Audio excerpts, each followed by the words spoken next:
Jessica Mitchell was a 35-year-old single mother and a successful real estate agent. She lived in a nice McMansion in Gilbert, Arizona, a peaceful suburb known for its friendly neighborhoods and good schools.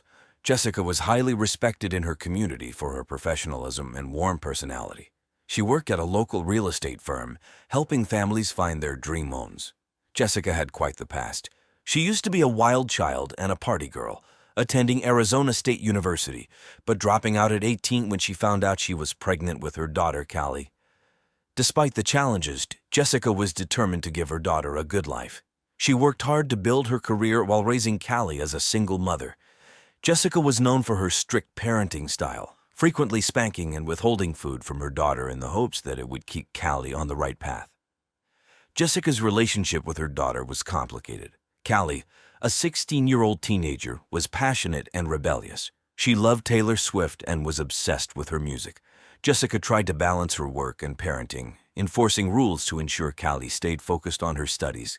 Callie was a talented student with dreams of attending Vassar College, but her desire to attend concerts and buy Taylor Swift merchandise often led to clashes with her mother. In her personal life, Jessica recently found happiness with Greg Barton, her boyfriend. Greg, 45, was charming and supportive, often traveling for work but trying to be there for Jessica when he could. Their relationship brought some joy into Jessica's life, especially amidst the tensions with Callie. Jessica's dreams were simple yet meaningful. She wanted to provide a stable home for Callie and continue to grow in her career. She looked forward to the future, hoping for more peace and happiness. In the days before her death, Jessica was busy with work and spending time with Greg. She had just closed a big deal at work and was planning a quiet weekend at home. Jessica's dedication to her career and her efforts to raise Callie showed her strength and determination. She was a beloved member of her community, and her sudden, tragic death would leave everyone in shock. On May 14, 2023, at about 8:30 in the morning, Greg Barton went to Jessica Mitchell's house to surprise her with breakfast. Greg had picked up coffee and bagels from Starbucks, hoping to spend a relaxing morning with Jessica. When he arrived at her house in a quiet Gilbert, Arizona neighborhood, he noticed the door was slightly open, which was unusual. Feeling uneasy, Greg called out Jessica's name as he walked inside. The house was eerily quiet. As he entered the living room, he was met with a horrifying sight. Jessica was lying on the floor, motionless and covered in blood. There was a strong smell of bleach in the air, making it hard to breathe. Jessica's face and body were disfigured by bleach, and it was clear she had been brutally beaten to death. Greg was in shock. His hands trembled as he dialed 911, his voice shaking as he tried to explain what he had found. "My girlfriend is dead," he stammered. "I think someone killed her." The dispatcher told him to stay calm and wait for the police to arrive. Greg couldn't bear to stay in the house, so he went outside and sat on the front steps, his mind racing. He couldn't believe this was happening. Jessica, the woman he loved, was gone. He felt a mix of grief, anger, and confusion. Neighbors began to gather, wondering what was going on. Greg could hear the distant sound of sirens growing louder. When the police arrived, they quickly secured the area and began their investigation. Officer Millie Rodriguez was one of the first on the scene. She approached Greg and asked him to recount what had happened. Greg did his best to describe the morning, but he was clearly distraught. The police entered the house and carefully examined the crime scene. They took photographs, collected samples, and searched for any clues that could help them understand what had happened. The discovery of Jessica's body shocked the community. Jessica was well-liked, and people couldn't believe something so terrible had happened to her. News of the murder spread quickly, with local media covering the story extensively. The once peaceful neighborhood was now the center of a tragic and horrifying event. When the police arrived at Jessica Mitchell's house on May 14, 2023, they quickly secured the area. Detective Sarah Wilkinsbury, a seasoned investigator known for her sharp eye, led the team. Officer Millie Rodriguez, who was first on the scene, briefed her on the situation. They knew they had to act fast to gather evidence before it was contaminated. The living room was a gruesome sight. Blood was splattered on the walls and furniture, and the strong smell of bleach filled the air. Jessica's body lay in the middle of the room, her face and body disfigured by the bleach. She had been beaten to death with a baseball bat, which was found nearby, covered in blood. The crime scene was chaotic, yet Detective Wilkinsbury and her team worked methodically. They took photographs of the entire area, paying special attention to the blood patterns and the position of Jessica's body. They collected samples of the bleach and blood, hoping to find any traces of the killer's DNA. Forensic experts dusted for fingerprints on the baseball bat and other surfaces. Detective Wilkins Bree noticed the brutality of the attack. The killer had shown extreme anger and had tried to erase their tracks with bleach. This suggested the murderer was not only violent, but also somewhat calculated. The team used various tools to investigate. They brought in a luminol spray to detect any bloodstains that might have been cleaned up. They also used ultraviolet lights to look for any hidden evidence. Detective Wilkins Bree interviewed Greg Barton, Jessica's boyfriend, who had found the body. Greg was visibly shaken but cooperated fully, answering all their questions. Greg explained his relationship with Jessica and mentioned the ongoing tensions between Jessica and her daughter, Callie. He expressed concern about Callie's behavior, noting her recent outburst. This information gave the police a potential lead. Outside the house, neighbors gathered, whispering in shock and fear. News vans from local stations arrived, setting up cameras and reporters. The peaceful neighborhood was now the center of a major crime investigation, and everyone wanted to know what had happened. Detective Wilkins Bree and her team worked late into the night, determined to find answers. They knew the first 48 hours were crucial in solving a murder case. Every detail mattered, and they were committed to bringing Jessica's killer to justice. The police began their investigation by looking into Greg Barton, Jessica Mitchell's boyfriend. Greg, 45, was known for his charm and supportive nature. He traveled often for work, which sometimes caused strain in their relationship. Greg had a clean criminal record and was seen as a stable influence in Jessica's life. However, his frequent travels raised some questions. Detective Sarah Wilkins Bree and her team brought Greg in for questioning. They wanted to know more about his relationship with Jessica and his whereabouts on the night of the murder. Greg explained that he had been out of town for work and returned early that morning to surprise Jessica with breakfast. He was visibly upset but answered their questions calmly. During the interrogation, Detective Wilkins Bree asked Greg about the tensions between Jessica and her daughter, Callie. Greg admitted that there had been arguments and that Callie had a fiery temperament. He expressed his concern about Callie's behavior but insisted he had no involvement in Jessica's death. Despite Greg's cooperation, the police needed to verify his alibi. They checked his travel records and interviewed his colleagues. Everything seemed to match up, but there was still something that bothered Detective Wilkins Bree. She decided to dig deeper into Greg's past.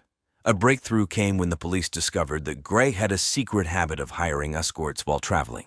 Some of these escorts were young, barely over the age of consent. This revelation cast a shadow on Greg's character and raised new questions about his involvement in the crime. Detective Wilkins Bree confronted Greg with this new information. He looked surprised and became defensive, insisting that his private life had nothing to do with Jessica's murder. The police pressed him further, trying to see if there was any connection between his secret activities and Jessica's death. Greg's reaction was a mix of anger and frustration. He maintained his innocence but was clearly shaken by the police's discoveries. The investigators continued to probe, looking for any inconsistencies in his story. They needed to be sure they weren't missing anything. As the investigation progressed, the police kept Greg under close surveillance. They knew he had the potential to be hiding more secrets. However, without concrete evidence linking him directly to the murder, they couldn't make an arrest. Police remained cautious, knowing that they had to explore all possible leads to uncover the truth behind Jessica Mitchell's tragic death. On May 18, 2023, 4 days after Jessica Mitchell's murder, the police received a tip about new evidence. It was a sunny afternoon in Gilbert, Arizona, and Detective Sarah Wilkins Bree and her team were at the station when the call came in. The tip came from a neighbor who had seen something unusual in the Mitchells' backyard the day before. The police rushed to Jessica's house to investigate. When they arrived, they began searching the backyard carefully. Officer Millie Rodriguez noticed a partially buried box near the fence. Bating dug it up and found a small locked metal box. They took it back to the station to open it carefully, using tools to avoid damaging any potential evidence inside. Inside the box, they found a diary. It was Callie Mitchell's diary, filled with her thoughts and feelings. Detective Wilkins Bree began reading through it, hoping to find clues. The diary revealed Callie's deep obsession with Taylor Swift and her growing resentment toward her mother. Callie wrote about feeling trapped by Jessica's strict rules and how she longed for freedom. As Detective Wilkins Bree read further, she discovered entries where Callie expressed intense anger toward her mother for not letting her attend Taylor Swift's Eras Tour. One entry, dated just days before the murder, mentioned Callie's frustration reaching a boiling point. This was a significant find, as it provided a possible motive for the crime. The diary also mentioned an online friend Callie had been talking to, who seemed to encourage her negative feelings. This person, who claimed to be a fellow Taylor Swift fan, pushed Callie to act on her anger. Detective Wilkinsbury noted this and decided to investigate further, hoping to trace the online interactions. The police also looked into Callie's online activities. They found messages from the mysterious online friend, urging Callie to stand up to her mother. This friend's identity remained unknown, but the police were determined to track them down. The discovery of Callie's diary and the online messages added a new layer to the investigation. Detective Wilkinsbury and her team knew they were getting closer to the truth. The new evidence provided crucial insights into Callie's state of mind and the possible influence of the unknown online friend, bringing them one step closer to solving the case. With the new evidence from Callie Mitchell's diary, the police turned their attention to her. Callie, 16, was known for her fiery temper and obsession with Taylor Swift. She was a bright student with dreams of attending Vassar College, but her relationship with her mother, Jessica, was often strained. Callie's passion for music and her rebellious nature led to frequent clashes at home. On May 19, 2023, Detective Sarah Wilkinsbury and her team brought Callie in for further questioning.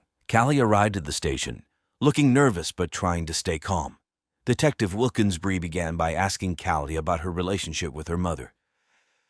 Callie admitted they had arguments but insisted she loved her mother and would never harm her. The detectives then showed Callie the entries from her diary.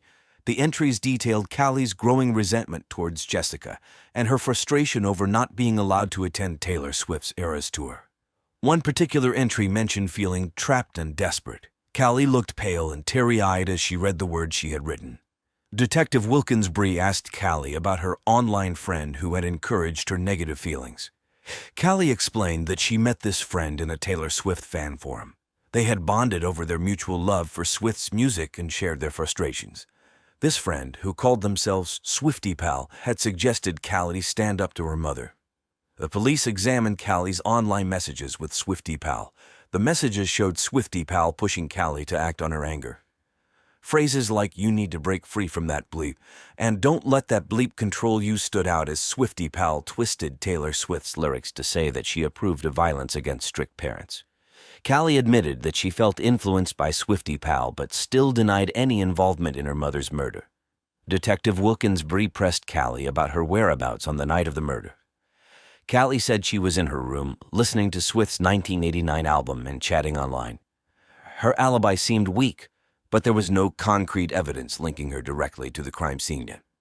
The police decided to search Callie's room for more clues. They found Taylor Swift posters, concert tickets, and more diary entries. One entry, dated the night of the murder, was particularly disturbing. It mentioned feeling overwhelmed with rage and hinted at taking drastic actions. The investigation into Callie revealed a troubled teenager with deep emotional struggles. Her obsession with Taylor Swift and the influence of an online friend painted a complex picture. While Callie maintained her innocence, the evidence against her was mounting. The police knew they had to proceed carefully to uncover the full truth. The investigation also led the police to look into Jake Barry Sullivan. Barry, 28, had a criminal history that included burglary and assault, especially targeting single mothers. He was known for being unpredictable and dangerous. In May 2023, Barry was homeless and moved around frequently to avoid the police. Some neighbors had seen him near Jessica Mitchell's house around the time of the murder, making him a person of interest. On May 20, 2023, Detective Sarah Wilkinsbury and her team tracked down Barry. They found him staying in an abandoned building on the outskirts of Gilbert, Arizona. When the police arrived, Barry tried to run, but they quickly caught him. He was taken to the station for questioning. Barry was a tough and uncooperative suspect. During the interrogation, he denied any involvement in Jessica Mitchell's murder. He claimed he was just passing through the neighborhood and had nothing to do with the crime. Detective Wilkinsbury pressed him for details about his whereabouts on the night of the murder, but Barry's story was full of holes. The police searched Barry's belongings and found a few suspicious items. There was a pair of gloves with traces of bleach, similar to what was found at the crime scene. They also discovered a baseball bat, which could potentially be the murder weapon. Barry became defensive when asked about these items, saying they were just random things he found on the streets. Detective Wilkinsbury and her team decided to dig deeper into Barry's past. They discovered he had a history of violence against women, particularly single mothers. This pattern made him a strong suspect in Jessica's case. The police also interviewed people who knew Barry. Some mentioned his aggressive behavior and how he often talked about getting back at society. Despite the mounting evidence, Barry continued to deny his involvement in the murder. His reaction was a mix of anger and frustration. The police knew they needed more solid proof to link him directly to the crime. They decided to run forensic tests on the items found in Barry's possession to see if they matched the evidence from the crime scene. As the investigation into Barry progressed, the police remained vigilant. They understood that he was a dangerous individual with a history of targeting vulnerable women. While Barry's behavior and past crimes made him a prime suspect, the police were careful not to jump to conclusions without concrete evidence. The search for the true murderer of Jessica Mitchell continued as they pieced together the clues from multiple leads. On May 22, 2023, the breakthrough in the case came when the police finally identified the true murderer, Callie Mitchell. Callie, 16, was Jessica Mitchell's daughter. The investigation into her diary and online messages had revealed her deep-seated anger and resentment towards her mother. Callie's obsession with Taylor Swift and the influence of an online acquaintance had driven her to a breaking point. Detective Sarah Wilkinsbury and her team pieced together the events leading to Jessica's murder. Callie had recently been forbidden by her mother to attend Taylor Swift's record-breaking Eras tour. This decision unleashed a torrent of rage and frustration in Callie. On the night of May 14, 2023, in a fit of uncontrollable anger, Callie grabbed a baseball bat and brutally beat her mother to death in their living room. To obscure her identity, she poured bleach over Jessica's body, disfiguring her beyond recognition. The police discovered a hidden diary in Callie's room, revealing her obsessive thoughts about Taylor Swift and her growing resentment towards her mother. Additionally, they found that Callie had been manipulated by an online acquaintance posing as a fellow Swiftie. This person had encouraged Callie to act on her darker impulses, misquoting Taylor Swift's lyrics to fuel her anger against her mother. Armed with this evidence, the police moved quickly to arrest Callie. It was early in the morning when they arrived at the Mitchell residence. Callie was still asleep when the police knocked on her door. She answered, looking groggy and confused. When the officers informed her that she was under arrest for the murder of her mother, Callie's reaction was one of shock and disbelief. She cried and insisted that she didn't mean to do it, that it was all a terrible mistake. The arrest of Callie Mitchell sent shockwaves through the community. Jessica's friends and family were devastated by the news. They couldn't believe that the sweet, bright girl they knew had committed such a horrendous act. Jessica's sister was particularly heartbroken. She described Jessica as a loving and dedicated mother who only wanted the best for her daughter. As Callie was taken into custody, the community grappled with the tragedy that had unfolded in their midst. The arrest marked a turning point in the investigation, bringing some closure to Jessica's loved ones, while opening up a new chapter in the legal proceedings against Callie. The police continued their work, preparing for the upcoming trial and ensuring that all the evidence was thoroughly examined. The trial of Callie Mitchell began on June 15, 2023, and the courtroom was packed with people eager to hear the details of this shocking case. The prosecution, led by District Attorney James Collins, argued that Callie's actions were premeditated. Collins, a seasoned attorney known for his meticulous preparation, presented the evidence clearly.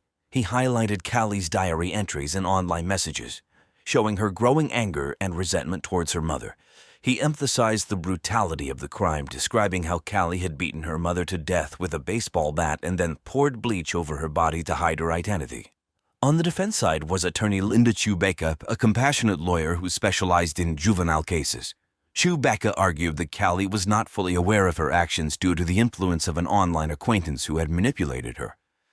She painted a picture of a troubled teenager who was overwhelmed by emotions and unable to think clearly.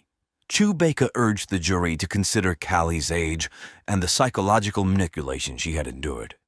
Throughout the trial, Jessica Mitchell's family watched with heavy hearts. They were torn between seeking justice for Jessica and feeling sympathy for Callie, who was also a victim in some ways. Jessica's sister, Amanda, often broke down in tears, remembering her sister's warmth and dedication as a mother. The jury deliberated for 3 days before returning with a verdict. On June 25, 2023, Callie Mitchell was found guilty of second-degree murder. The judge, understanding the complex nature of the case, sentenced Callie to 20 years in a juvenile detention facility, with the possibility of parole after 10 years. The verdict brought mixed reactions. Some felt the punishment was too lenient, given the brutal nature of the crime. Others believed it was fair, considering Callie's age and the manipulation she had experienced. District Attorney Collins expressed satisfaction with the outcome, stating that justice had been served, while Defense Attorney Chewbacca expressed hope that Callie would receive the help she needed. Jessica's family had a range of emotions. They were relieved that the trial was over and that there was some accountability for Jessica's death. However, they were also deeply saddened by the loss of both Jessica and the future they had envisioned for Callie. The community of Gilbert, Arizona, continued to grapple with the aftermath of the trial. Friends and neighbors of the Mitchell family expressed their condolences and support. The trial and its verdict left a lasting impact on everyone involved, serving as a reminder of the tragic consequences of unchecked emotions and online influences. After the trial, life for everyone involved in the case of Jessica Mitchell's murder changed drastically. Callie Mitchell was sent to a juvenile detention facility. There she began attending therapy sessions to address her anger issues and the psychological manipulation she had endured. Callie also continued her education within the facility, where teachers and counselors worked hard to help her find a new path. Jessica Mitchell's family struggled to move on. Her sister, Amanda, took on the responsibility of handling Jessica's affairs and supporting her niece from afar. Amanda often visited Callie, hoping to rebuild their relationship and provide the support Callie needed during her rehabilitation. Jessica's friends and colleagues in the real estate community organized a charity event in her honor, raising funds for domestic violence awareness and support programs. Detective Sarah Wilkins-Bree and her team moved on to other cases, but the Jessica Mitchell case left a lasting impression on them. They continue to use the lessons learned from this case in their work, particularly the importance of understanding the psychological aspects of crime. Detective Wilkins-Bree became an advocate for better mental health resources in the community, often speaking at local schools and events about the importance of seeking help and support. Greg Barton, Jessica's boyfriend, faced his own challenges. Although he was cleared of any involvement in the murder, the revelations about his private life caused significant damage to his reputation and personal relationships. Greg decided to take a break from his career and focus on rebuilding his life. He moved to a new city, seeking a fresh start away from the painful memories of Gilbert. Jake Barry Sullivan, the known felon who was initially a suspect, continued his transient lifestyle. After being released from questioning, he moved to another state, still struggling with his own issues. The police kept an eye on Barry, knowing he could be a potential threat in the future. Overall, the aftermath of the trial showed the far-reaching effects of the crime. While justice was served, the emotional and psychological impact on everyone involved was profound. The case highlighted the importance of community support, mental health resources, and the need for vigilance in protecting vulnerable individuals from harmful influences. Thank you for joining us on True Crime Case Files. Today's story reminds us of the profound impact of family dynamics and the unforeseen consequences of unchecked emotions. Stay tuned for our next episode as we continue to explore the intricate and often tragic world of true crime. Jet Robertson was just 18 years old when his life was tragically cut short. A senior at Bridgerton High School in Bridgerton, Missouri, a quiet suburb of St. Louis, Jet was known for his love of bicycles and spent much of his free time working on them in the garage or riding around town. He was the kind of kid who was always ready to lend a helping hand, whether it was fixing a neighbor's flat tire or volunteering at local events like the Bridgerton Fall Festival. Jet was also known for his easygoing personality. He was the friend who could always be counted on to keep a secret or to share a laugh during tough times. Jet's life had taken a difficult turn earlier that year when his father died suddenly of a heart attack. The loss hit him hard, leaving a void that no one could quite fill. His step-grandmother, Nancy Robertson McClear, became his main source of comfort during this period. Nancy had been a constant presence in Jet's life, partially raising him after his mother, Priel Cantora, left the family when he was just 14 years old. With his mother gone and his father now deceased, Jet turned to Nancy for emotional support. She was always there with a listening ear and a warm hug, making Jet feel like he wasn't alone. Jet had dreams of leaving Bridgerton after graduation. He often talked about moving to the relatively glamorous Kansas City, where he hoped to find work as a bicycle mechanic and eventually open his own shop. His friends and teachers described him as hardworking and full of potential. He was even saving up for a trip to Chicago, something he'd wanted to do since he was a child. In the days before his death, Jet was focused on his future, excited about the prospect of leaving his small-town life behind. He was also preparing for Halloween, planning to dress up as Nancy from Stranger Things, one of his favorite TV shows. However, beneath the surface, there was a dark secret that no one could have predicted, a secret that would soon lead to his tragic and untimely death. On the morning of October 28, 2020, Bridgerton was waking up to a crisp fall day, with pumpkins on doorsteps and political signs lining the streets as the contentious 2020 election neared. At around 8 o'clock a.m., Kevin Robertson, Jet's stepfather, made a shocking discovery. Kevin had been planning to head out early for his construction job, but noticed that Jet's usual morning routine seemed off. Jet hadn't come inside for breakfast, which was unusual since he was always up early, often tinkering in the garage before school. When Kevin went to check on him, he found the garage door slightly ajar. Inside, Kevin was met with a horrific sight. Jet's lifeless body lay crumpled on the cold concrete floor. The teenager's head was bloodied, and beside him was the wrench that had once been a trusted tool in Jet's hands but was now stained with blood. Kevin's heart pounded as he stood frozen, trying to process the scene in front of him. The shock quickly turned to panic. Kevin rushed inside the house and grabbed his phone, dialing 911 with trembling hands. His voice was frantic as he told the operator about the terrible scene in the garage. Kevin's reaction was one of sheer terror. He had never expected to find his stepson like this. He paced back and forth in the driveway, looking up and down the street as if hoping to wake up from a bad dream.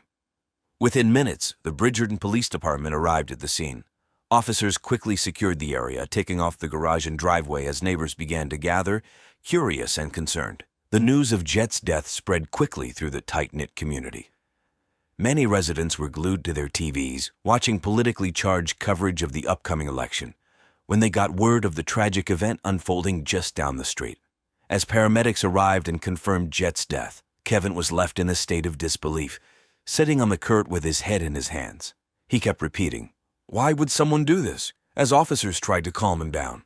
The small suburban town of Bridgerton, known for sharing a name with the popular Netflix series loved by sexually frustrated women everywhere, was suddenly thrust into a nightmare that would soon reveal more darkness than anyone could have imagined. The Bridgerton Police Department responded quickly to the call, arriving at the Robertson home around 8:15 a.m. on October 28, 2020. Officer James Delgado, a 12-year veteran of the force, led the team. Known for his calm demeanor and sharp investigative skills, Delgado had seen his share of crime scenes, but nothing quite like this in the peaceful town of Bridgerton. The garage where Jet's body was found was a small, cluttered space filled with the typical tools and gadgets of an 18-year-old who loved working on bicycles. The scene was eerily quiet, except for the occasional hum of a distant lawnmower or the chirping of birds. The concrete floor, usually dusty and scattered with bike parts, was now marred by a pool of dark, dried blood.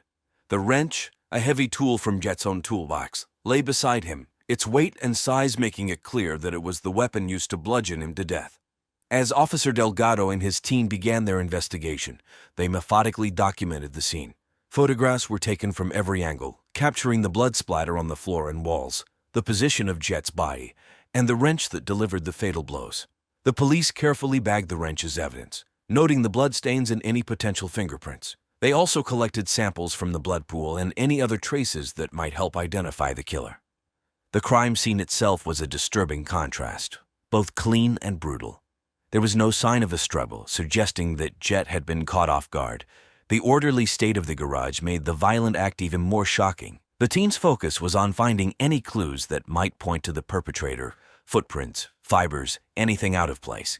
As the investigation continued, Delgado couldn't shake the feeling that this was more than just a random act of violence. The use of Jet's own tool as the murder weapon suggested a level of familiarity between the victim and the killer. The fact that there were no signs of forced entry or robbery led the police to believe that Jet's killer was someone he knew well, someone who had been in the garage with him before everything went wrong. By the end of the day, the crime scene was thoroughly calmed over, but the mystery was only beginning to unravel. The next step would be to question those closest to Jet, as the police started to piece together the events that led to this gruesome murder. The first person the police turned their attention to was Nancy Robertson McClear, Jet's 74-year-old step-grandmother. Nancy was well known in Bridgerton as a retired schoolteacher who had spent decades educating the town's children. With her silver hair and gentle smile, she was the picture of a sweet, nurturing grandmother. However, the police couldn't ignore the whispers of her unusually close relationship with Jet, a relationship that had raised more than a few eyebrows among those who knew the family. Nancy had partially raised Jet after his father's sudden death, and the two had grown close in the years since. But close didn't begin to describe the reality of their bond. The police soon learned that Nancy and Jet had been involved in a secret sexual relationship, a fact that shocked even the most seasoned investigators. This discovery cast Nancy in a whole new light and made her a prime suspect in the murder. When questioned by the police, Nancy was initially cooperative. She appeared calm, sitting in her cozy living room surrounded by family photos and the faint scent of vanilla candles. She spoke fondly of Jet, describing him as a loving grandson who had been a source of comfort for her after her husband's death. But as the questions grew more pointed, Nancy's demeanor began to shift. She became more defensive, her answers shorter and less detailed. When asked about her whereabouts on the morning of October 28, Nancy claimed she had been at home, preparing for a quiet day of reading and knitting. Despite her calm exterior, the police noticed that Nancy's hands were trembling slightly, and her eyes darted nervously around the room. They pressed her on the nature of her relationship with Jet, and while she denied anything inappropriate, the investigators weren't convinced. The wrench used to kill Jet was from his own toolbox, a detail that suggested the killer had access to his belongings, someone who knew him well enough to be in his private space without raising suspicion. Nancy's possible motive became clearer as the investigation progressed. It appeared that Jet had recently tried to end their sexual relationship, possibly out of guilt or fear of being discovered. This rejection may have driven Nancy to commit the unthinkable. The idea of losing Jet, her sexual outlet, combined with the possibility of their frankly disgusting secret being exposed, could have pushed her over the edge.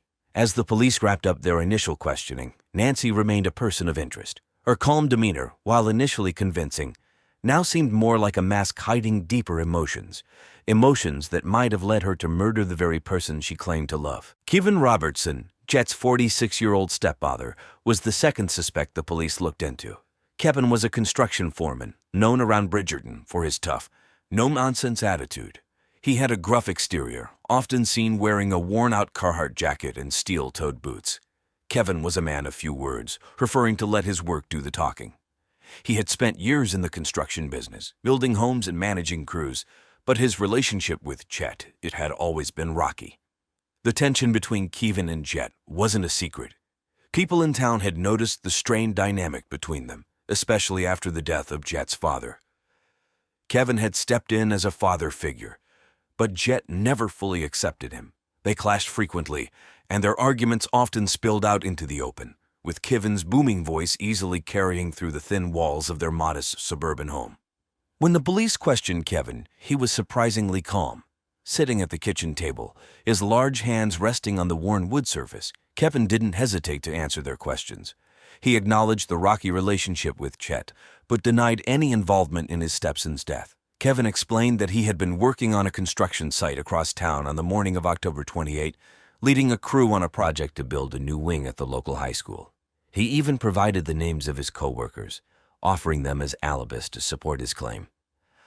However, as the questioning continued, a shockingly different side of Kevin began to emerge. The police uncovered a surprising secret. Kevin led a secret double life as a drag queen and Adele impersonator, performing under the stage name Adele Dazeem. This revelation shocked the small conservative town of Bridgerton, where such a lifestyle was far from the norm and widely considered to be, quote, evil. Kevin's hidden identity raised questions about how much of his life he had kept from his family, including Jet. Despite this surprising twist, the police couldn't find any direct evidence linking Kevin to the murder. His co-workers confirmed his alibi, and there were no signs that Kevin had been involved in a crime. However, the discovery of his secret life added a new layer of complexity to the case, leading investigators to wonder if there was more to Kevin's story than met the eye. Kevin's motive for possibly wanting Jet out of the picture was still unclear, but his history of violent outbursts and the strained relationship with Jet kept him in the police's sights. As they continued their investigation, Kevin remained under suspicion, with detectives closely monitoring his every move. Brielle Cantora, Jet's 38-year-old estranged mother was the third suspect police investigated. Brielle had a troubled past that was well known around Bridgerton. A former stripper who'd struggled with alcoholism and drug addiction, she had been in and out of rehab facilities for most of Jet's childhood.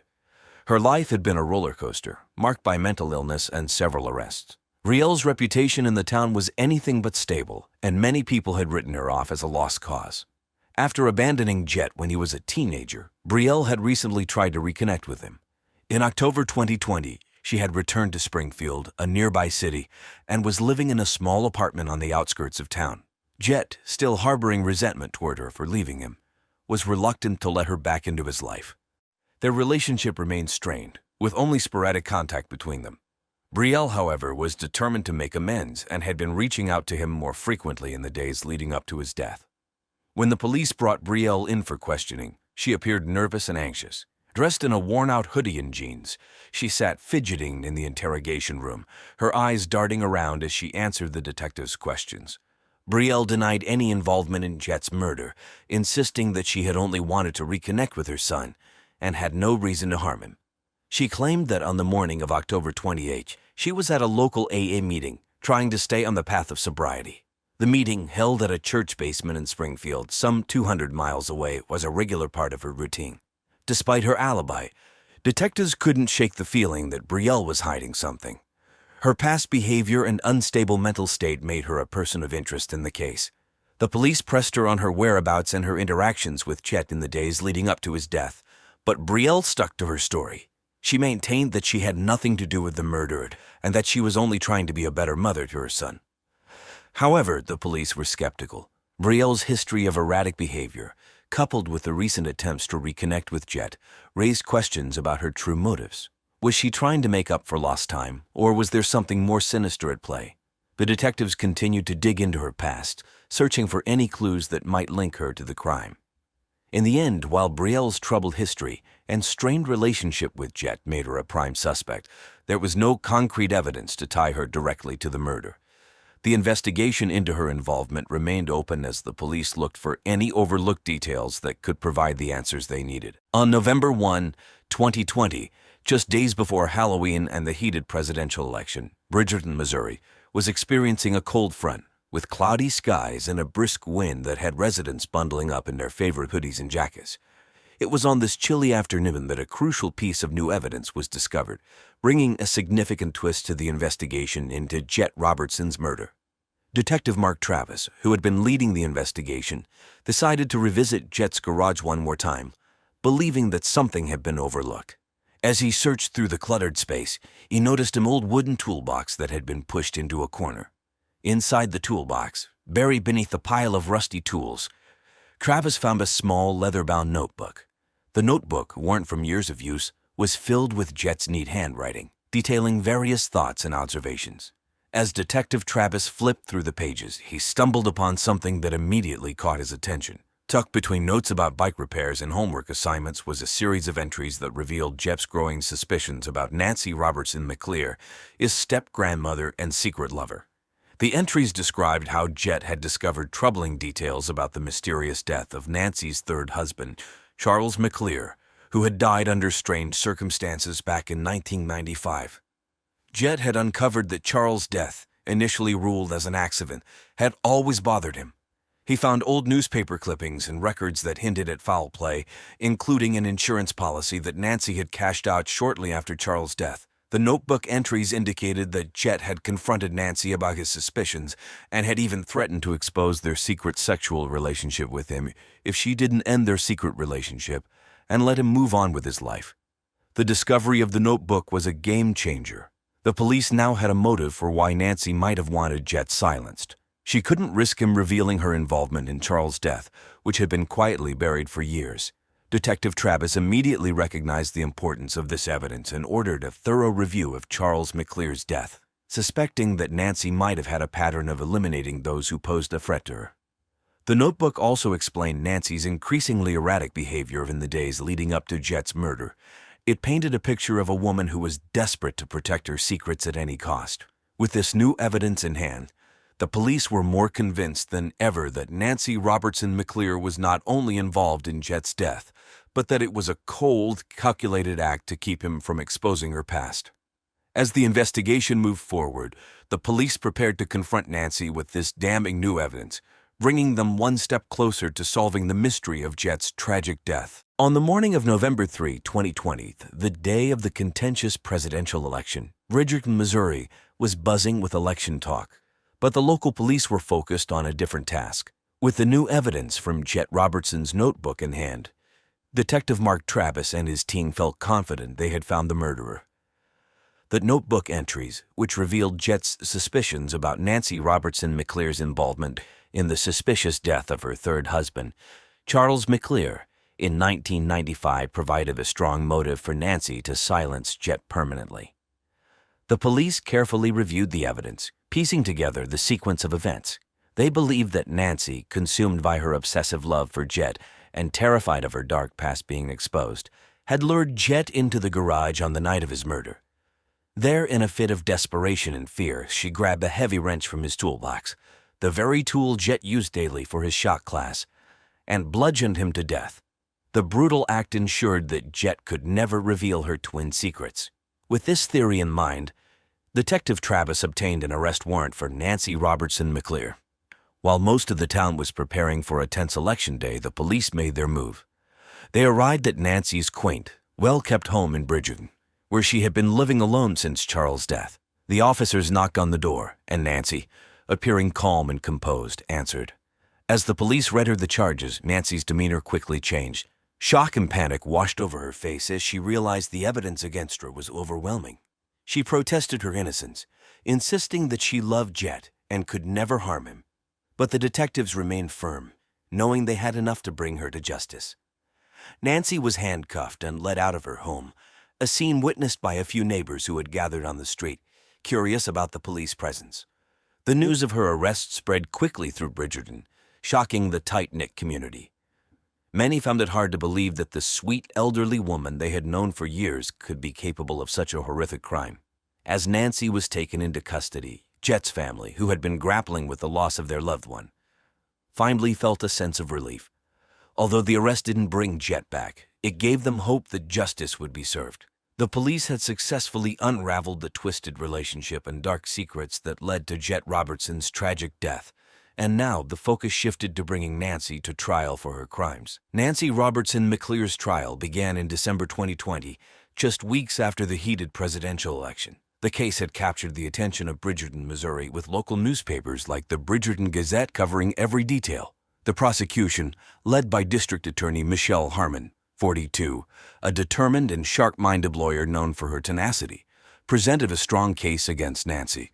They highlighted the evidence found in Jet's notebook, which revealed Nancy's involvement in the suspicious death of her third husband, Charles McClear. This, they argued, was the motive for her killing Jet. He had threatened to expose her dark secret. During the trial, the prosecution laid out the events leading to Jet's death. They described how Nancy, consumed by fear and obsession, lured Jet to the garage and bludgeoned him to death with a wrench from his own toolbox. The wrench was not only a tool Jet used daily for his shop class, but also a symbol of Nancy's desperate attempt to silence him forever. The prosecution's argument was clear. Nancy had committed a premeditated murder to protect her secret. The defense, led by Robert Timmons, 54, a seasoned attorney with a reputation for defending tough cases, painted a different picture.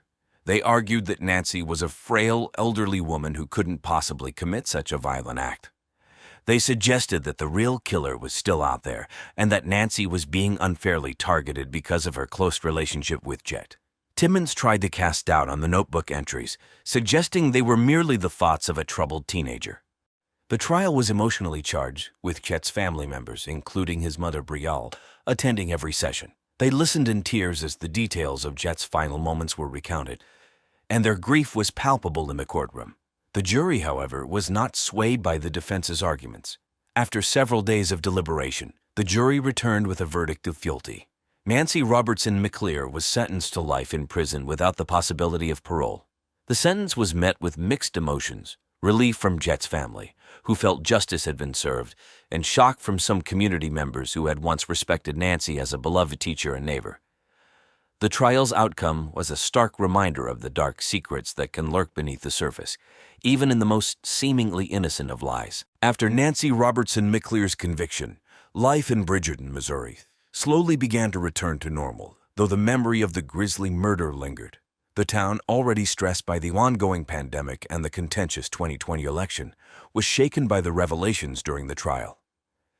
Many residents, who had once respected Nancy as a beloved teacher, struggled to reconcile the image of the sweet elderly woman with the cold-blooded killer she had become. Jet Robertson's family tried to move forward, but the loss of their son and the horrifying circumstances of his death left deep scars. His mother, Brielle Cantora, found herself struggling with guilt and grief.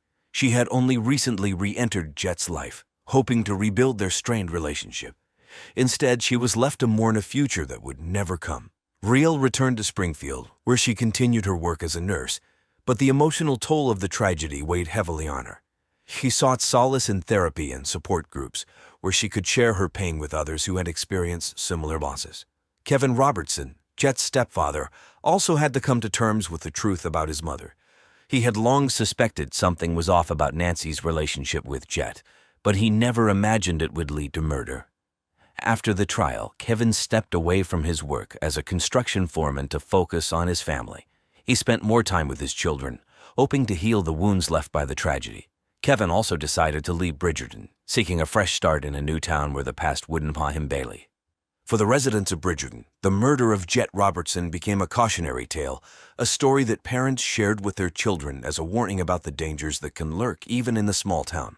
The case would be remembered as a dark chapter in the town's history, a stark reminder that even the most trusted individuals can harbor deadly secrets. Johnny Ray Miller was only 18 years old when he was killed, but he was already living a life full of adult responsibilities. Born and raised in the small city Bowling Green, Kentucky, Johnny Ray was known for his bright smile, easygoing nature, and dedication to his family. Just days graduating from Warren Central High School, he married his pregnant high school sweetheart, Millie Thornton, and quickly took on the role of a husband and father. A former high school swimming star, Johnny Ray worked as a mechanic at the local Jiffy Lube, spending his days changing oil, rotating tires, and fixing engines. His co-workers liked him for his positive attitude and willingness to help out, even when the shop was busy. Johnny Ray's love for his family was evident to everyone who knew him. He adored his 16-month-old son, Royal, and was often seen pushing him in a stroller through the aisles of the local Walmart. Johnny Ray had big dreams for his family, even if money was tight. He had been talking about taking Millie and Royal to the Smoky Mountains for a vacation, where they could relax and enjoy the great outdoors.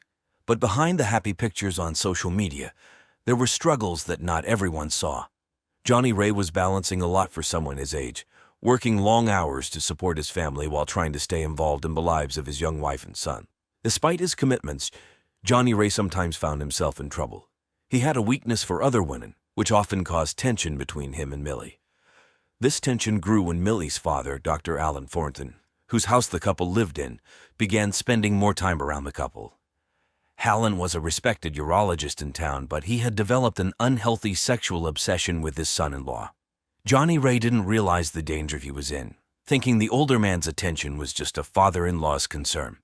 In May of 2018, Johnny Ray's life was tragically cut short. Just days before his death, he had shared a post on Facebook about how excited he was for the future, looking forward to the summer with his family. But that future was stolen from him, leaving behind a young wife, a toddler son, and a town in shock over the brutal crime that would soon come to light. On the morning of May 14, 2018, Bowling Green was just waking up when a horrific discovery shattered the quiet neighborhood on College Street. It was around 7:30 a.m. when Millie Thornton, Johnny Ray's young wife, stepped into the garage of her father's large, two-story home. She had been worried since Johnny Ray hadn't come to bed the night before. She thought he might have fallen asleep working on the old Chevy truck he'd been fixing up, a project he'd been excited about for weeks. What Millie found instead would haunt her for the rest of her life. Johnny Ray's lifeless body lay crumpled on the cold concrete floor. All his clothes, except for his underwear, were torn, almost ripped off, and there was blood everywhere. The sight of her husband, the father of her child and love of her life, battered and broken, sent Millie into a state of shock. She couldn't believe what she was seeing. Millie screamed, her cries echoing through the garage and into the quiet morning air. Panicked and terrified, she grabbed her phone and called 911. her hands shaking so badly that she could barely dial the number. When the 911 operator answered, Millie could hardly speak. She managed to choke out the words, "My husband. There's blood everywhere." The operator, sensing the urgency, dispatched emergency responders immediately. Millie, in tears, backed out of the garage, unable to look at Johnny Ray's body any longer.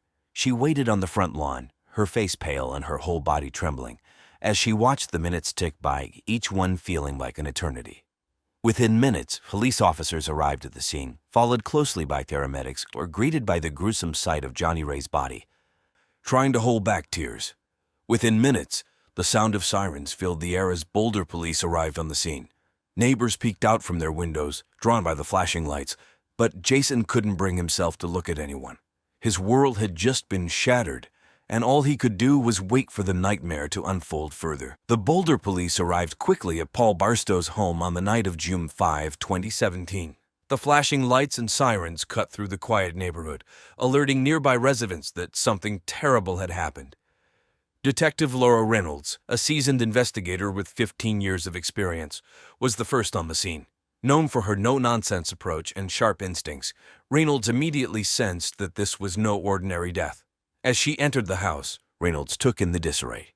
The living room looked like it had been the site of a struggle. An overturned chair, scattered papers, and a shattered coffee mug painted a picture of chaos. But it was the scene in the bedroom that confirmed her worst fears.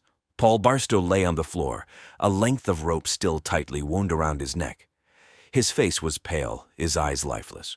The sight was disturbing, even for someone as experienced as Reynolds. The crime scene team quickly set to work, photographing the room from every angle and collecting potential evidence. They dusted for fingerprints, took samples from the rope, and carefully bagged the shattered pieces of the coffee mug.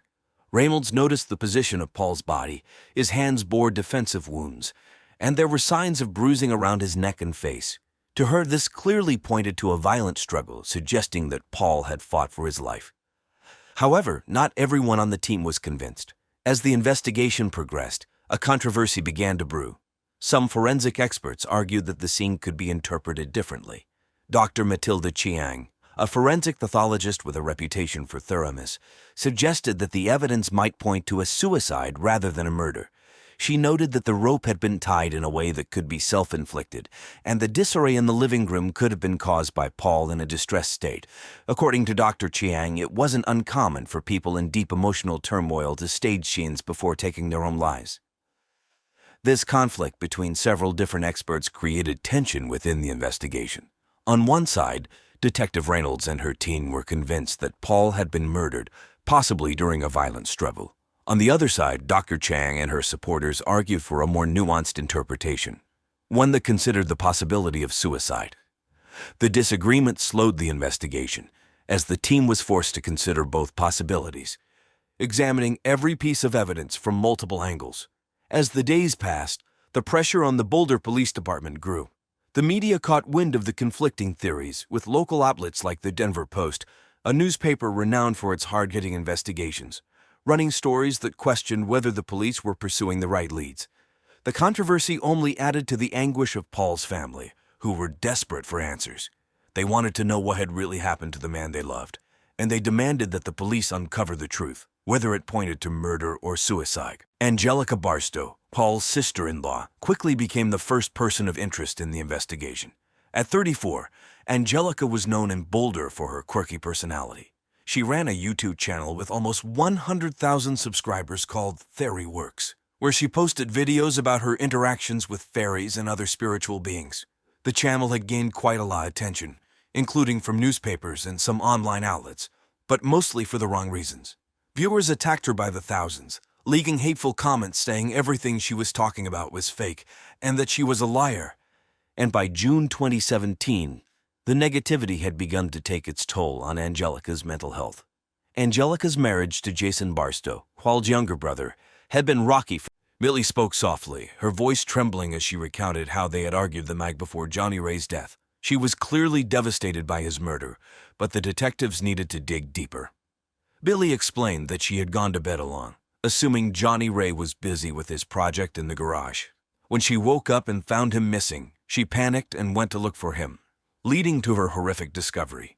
The detectives observed Millie closely as she spoke, noting her pale face and trembling hands. Her grief seemed genuine, but they couldn't rule out the possibility that she could be hiding something. The pressure of being a young mother, combined with Johnny Ray's known infidelities, could have driven her to a breaking point. The police continued to press Millie, asking her where she had been during the hours Johnny Ray was killed. Millie insisted that she had been home all night, asleep with her son.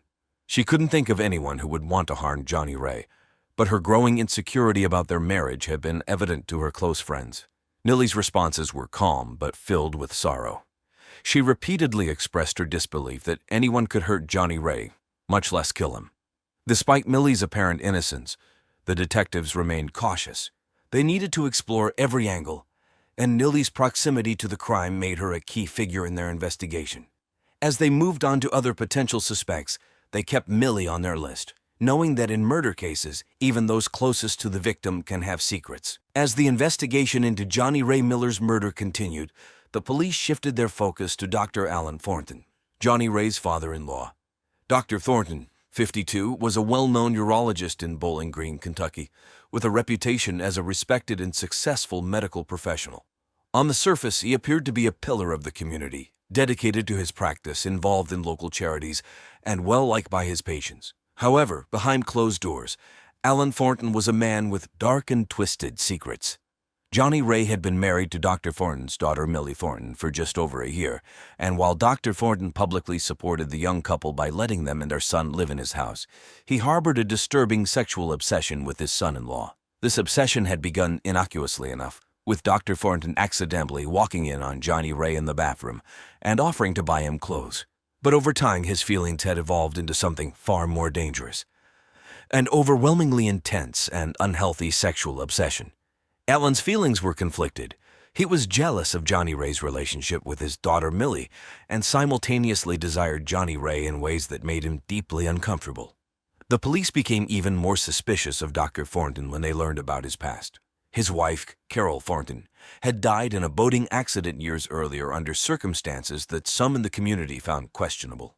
Although no evidence had ever pointed to foul play, the case had never quite sat right with some of the locals.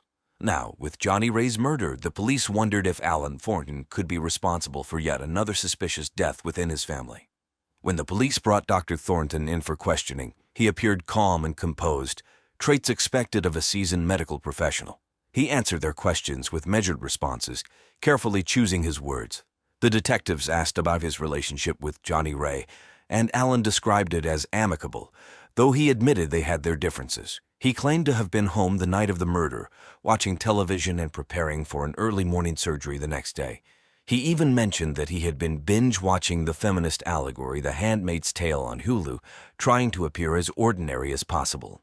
However, the detectives noticed something off in Dr. Thornton's demeanor, an underlying tension that suggested he was hiding something. When they pressed him further about whether he had sexual feelings for Johnny Ray, he became slightly defensive, insisting that he had no interest in his son-in-law. He dismissed any suggestion of jealousy or inappropriate feelings, stating that he only wanted what was best for Millie and her new family. Despite his outward calm, Dr. Thornton's answers raised red flags for the investigators. They knew that his successful career and community standing would make it difficult to prove any involvement in Johnny Ray's death without solid evidence. Still, they couldn't ignore the unsettling feeling that Alan Thornton was not being entirely truthful. As they continued their investigation, they kept a close watch on Dr. Thornton, aware that his dark obsession could have been the driving force behind the brutal murder. The investigation into Johnny Ray Miller's murder led the police to a third suspect, Savannah Lee, a 33-year-old stripper who worked at a local gentleman's club called Wild Girls in Bowling Green. Savannah was known for her fiery personality and independence, traits that had drawn Johnny Ray to her in the first place. Their relationship had begun several months before his death, and it was anything but simple. Savannah was captivated by Johnny Ray's youth and charm, seeing in him an escape from her current life. Savannah had a tough exterior, but those who knew her understood that beneath her confidence was a woman desperate for a better future.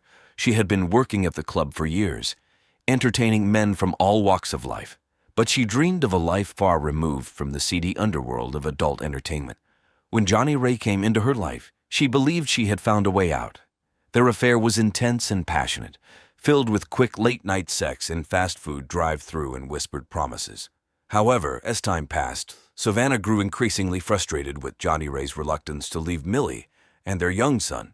She wanted more than just stolen moments. She wanted a future with him. When the police brought Savannah in for questioning, they found a woman who was both defiant and scared. She wore a tight black leather jacket, ripped jeans, and red lipstick that made her stand out in the small interrogation room. Savannah wasn't one to back down easily, and she met the detective's questions with a mix of sass and suspicion. She admitted to having an affair with Johnny Ray but denied any involvement in his murder.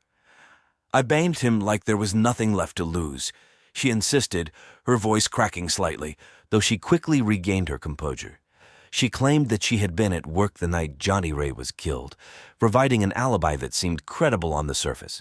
Despite her tough demeanor, Savannah's eyes betrayed her anxiety. The detectives pressed her on her relationship with Johnny Ray, asking if she had ever threatened him or his family. Savannah scoffed at the idea, but her frustration was palpable.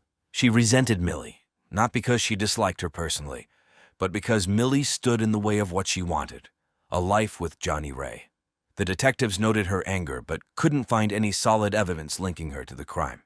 Still, Savannah remained on their radar, a woman whose desire for a better life might have driven her to desperation. As the investigation continued, the police knew they couldn't rule her out just yet. As the investigation into Johnny Ray Miller's murder entered its third week, the Bowling Green Police Department was at a standstill. Despite interrogating several suspects, including Johnny Ray's wife, Millie, his father-in-law, Dr. Alan Thornton, and his lover, Savannah Blee, the detectives hadn't found any solid evidence that pointed directly to the killer. The case seemed to be going cold, and the small Kentucky town was growing anxious for answers. Then, on a humid morning in late May 2018, a breakthrough came.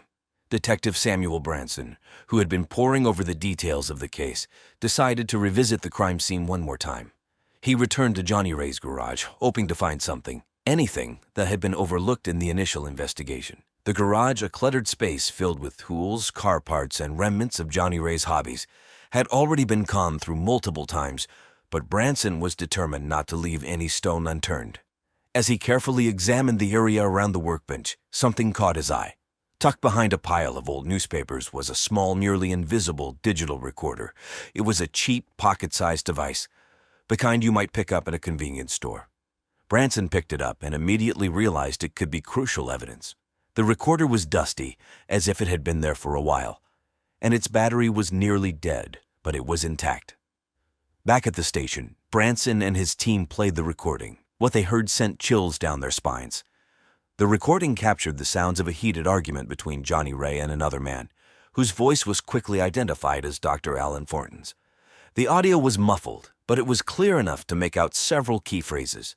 Thornton could be telling Johnny Ray, I want you in every part of me, and pleading for Johnny Ray to make me the happiest man on earth. The creepy conversation escalated, with Johnny Ray pleading to leave, but the recording abruptly ended before the fatal confrontation. The detectives knew they had found the smoking gun. The recording not only placed Dr. Thornton at the scene of the crime, but also suggested a motive driven by a twisted sense of jealousy and sexual desire. Armed with this new evidence, the police secured a warrant to search Dr. Thornton's home and office. There they discovered more incriminating evidence, including a series of anonymous letters sent to Millie, which they matched to Thornton's handwriting. These letters had been intended to drive a wedge between Johnny Ray and Millie by revealing Johnny Ray's affairs with women, further fueling the doctor's obsessive and dangerous sexual feelings toward his son-in-law. The discovery of the digital recorder was the turning point in the investigation. It gave the police the evidence they needed to move forward with the case and finally bring Johnny Ray's killer to justice. As they prepared to confront Dr. Thornton, they knew they were closing in on a man whose obsession had spiraled into murder. On May 28, 2018, the Bowling Green Police Department made their move. Armed with the digital recording that implicated Dr. Alan Thornton in Johnny Ray Miller's murder, they arrived at Thornton's upscale suburban home early in the morning. The neighborhood was quiet. The only sounds were the chirping of birds and the occasional bark of a distant dog. But inside the Thornton household, chaos was about to erupt. Dr. Thornton, 52, was a well-known and respected urologist in Bowling Green, Kentucky. To the public, he was the picture of professionalism, a devoted father and community leader. But the police have uncovered a darker side, revealing his unhealthy sexual obsession with his son-in-law, Johnny Ray. The evidence suggested that Thornton's jealousy and rage had driven him to commit the brutal murder, and now the time had come to bring him to justice. As the police knocked on the front door, Thornton answered, still dressed in his pajamas. He seemed calm at first, but that quickly changed when the officers informed him they had a warrant for his arrest. The color drained from his face, and he stumbled back, muttering, "This can't be happening." The officers moved swiftly, handcuffing him and reading him his rights as Millie and her son Royal looked on in shock from the hallway. The arrest was a significant moment for the detectives who had worked tirelessly on the case. Thornton was taken to the station, where he was formally charged with first-degree murder. During the interrogation, he initially tried to maintain his innocence, but the weight of the evidence against him was overwhelming. When confronted with the digital recording, his composure cracked. Thornton's face twisted with emotion as he listened to his own voice yearning for Johnny Ray, and he eventually broke down. He admitted that his sexual feelings for Johnny Ray had become uncontrollable. Thornton had been desirous of Johnny Ray's youth and charm, qualities he both desired and resented. When Johnny Ray's relationship with Millie showed signs of strain, Thornton saw an opportunity. He sent anonymous letters to Millie, hoping to sabotage their marriage and manipulate Johnny Ray into a more dependent sexual relationship. But when Johnny Ray refused Thornton's pleas for sex, the doctor's anger boiled over, leading to the violent confrontation in the garage. The news of Thornton's arrest spread quickly through Bowling Green. The Miller family, devastated by the loss of Johnny Ray, were both relieved and horrified by the revelation. Millie, who had loved and trusted her father, was shattered by the truth. As Thornton was taken away, she knew her life would never be the same. The once respected doctor had been unmasked as a murderer, and the town of Bowling Green would never forget the tragedy that unfolded in their midst. The trial of Dr. Alan Thornton began on November 5, 2018 in Warren County Circuit Court. The case had captured the attention of the entire community, with many in Bowling Green shocked by the revelations about the well-known doctor. The courtroom was packed as both the prosecution and defense presented their cases. The prosecution was led by Assistant District Attorney Laura Shepard, a seasoned prosecutor known for her tough, no-nonsense approach. Shepard, 44, laid out a compelling case against Dr. Thornton, emphasizing the premeditated nature of the crime. She argued that Thornton's jealousy and obsession with Johnny Ray Miller had driven him to commit murder. Shepard highlighted the anonymous letters sent to Millie and the digital recording as key pieces of evidence, showing that Thornton had meticulously planned to break up his daughter's marriage.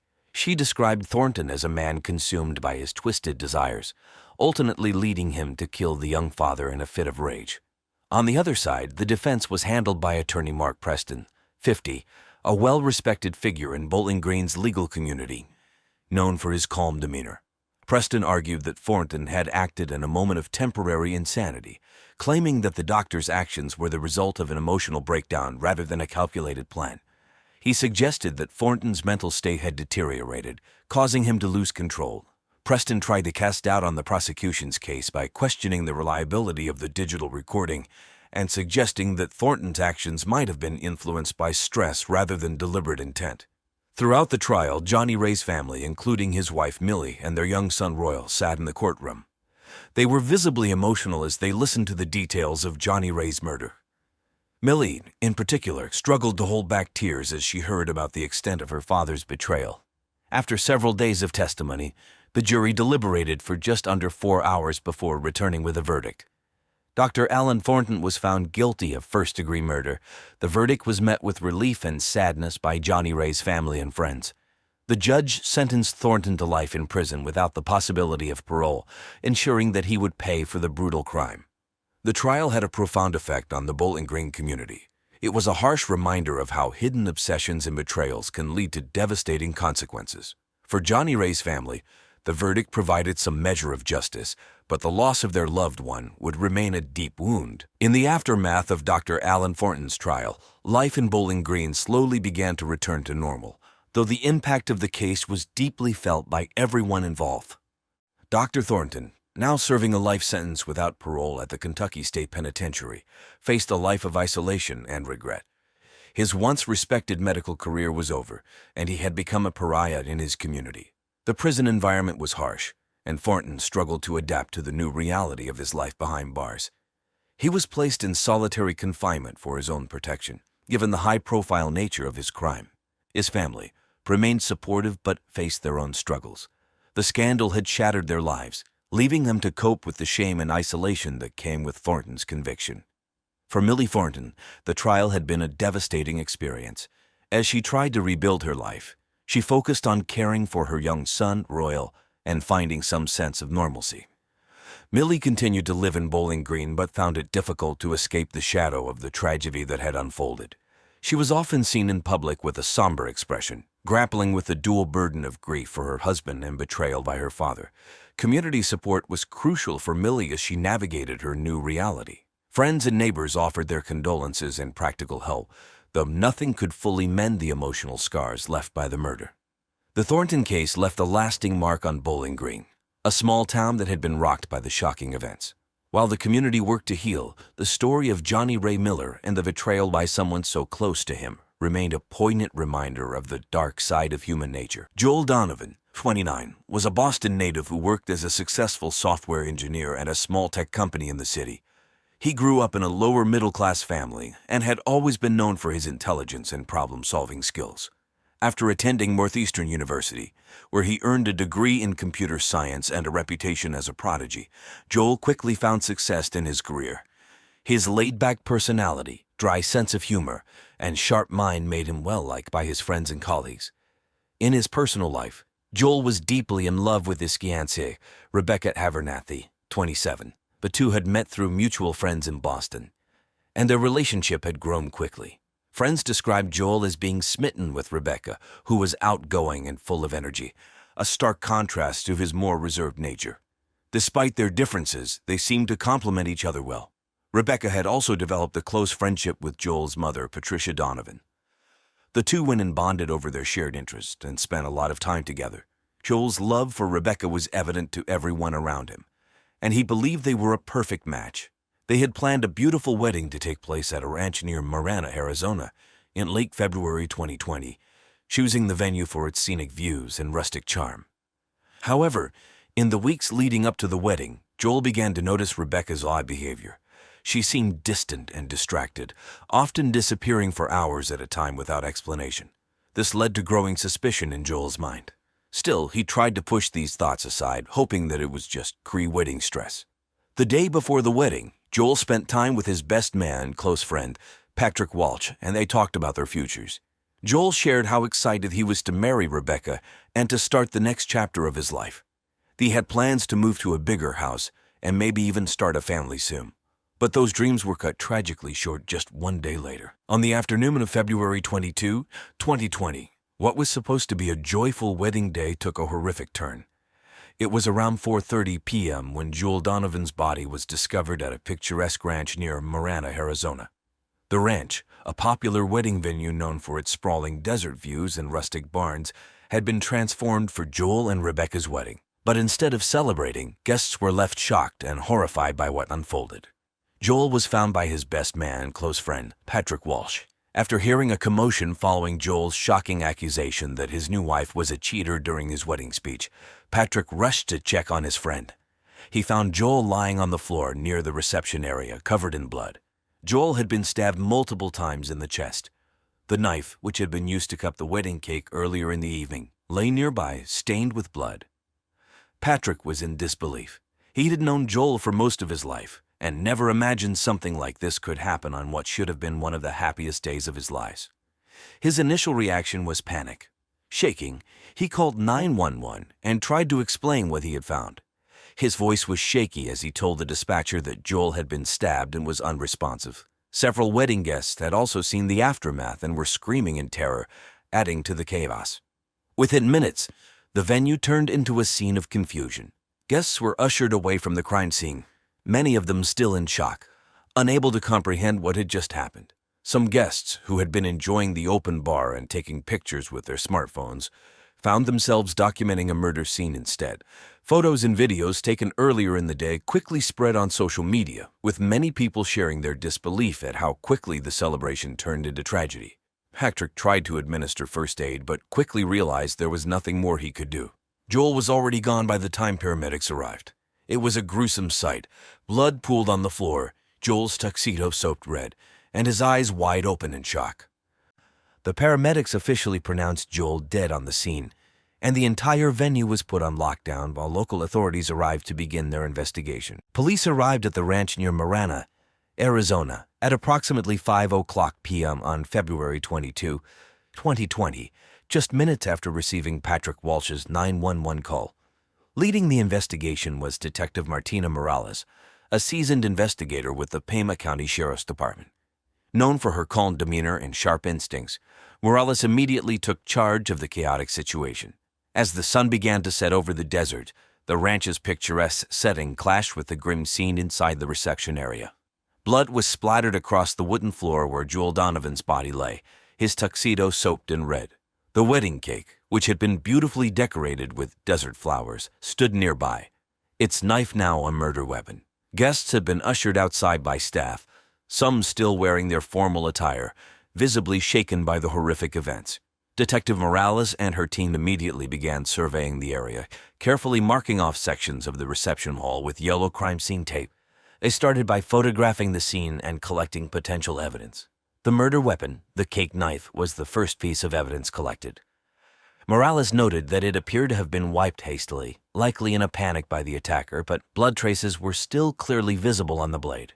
Joel had been stabbed multiple times in the chest, each wound deep and precise. Based on the angle of the stab wounds, the detectives believed the attacker had been standing close to him, possibly face to face.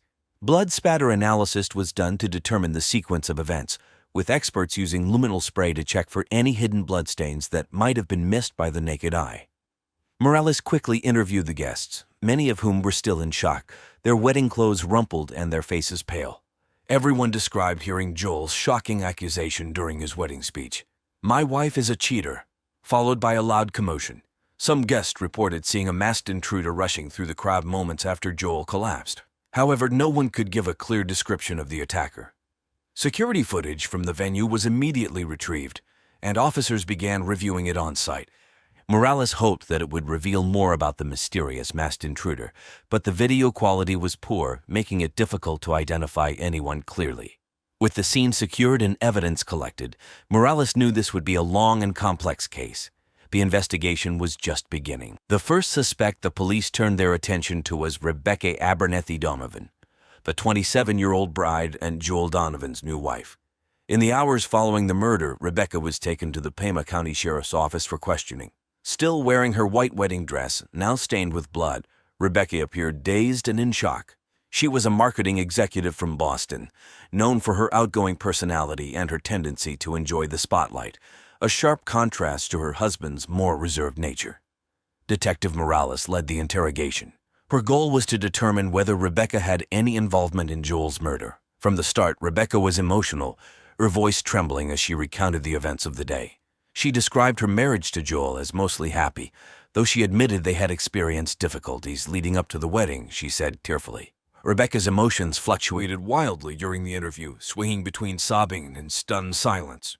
When Morales brought up Joel's shocking accusation, his claim that Rebecca had been unfaithful, Rebecca's face went pale. She initially denied everything, claiming she had no idea what Joel was talking about. However, the police were already aware of Joel's suspicions about Rebecca's affair. They had learned from friends and family that Joel had grown distant and paranoid in the weeks before the wedding, convinced that Rebecca was hiding something. Under further questioning, Rebecca's calm began to crack. Her responses became evasive, and she grew defensive when pressed about the affair. Morales noted that Rebecca's emotion seemed exaggerated at times, raising suspicions about whether she was hiding something.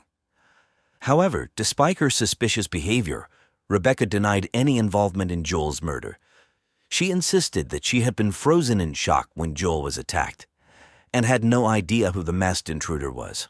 Rebecca's secret affair, it turned out, wasn't just with anyone. It was with another woman. The revelation of this affair added a complicated twist to the case. Joel had apparently caught Rebecca sending sexually explicit texts just hours before the ceremony, and his accusation during the wedding speech had been his way of exposing her. Although Rebecca's affair was a clear motive for tension between her and Joel, there was no direct evidence linking her to the murder. She was released after several hours of questioning but remained under close surveillance as the investigation continued. The investigation took a dramatic turn on the morning of February 23, 2020, the day after Joel Donovan's murder. The weather was clear and crisp, with temperatures hovering in the mid-60s, typical for the Arizona desert in late winter. While the police had been initially stumped by the masked intruder's identity, new evidence emerged that added a shocking layer to the case. Around 10:00 a.m., Detective Morales received a call from one of the wedding venue's cleaning staff.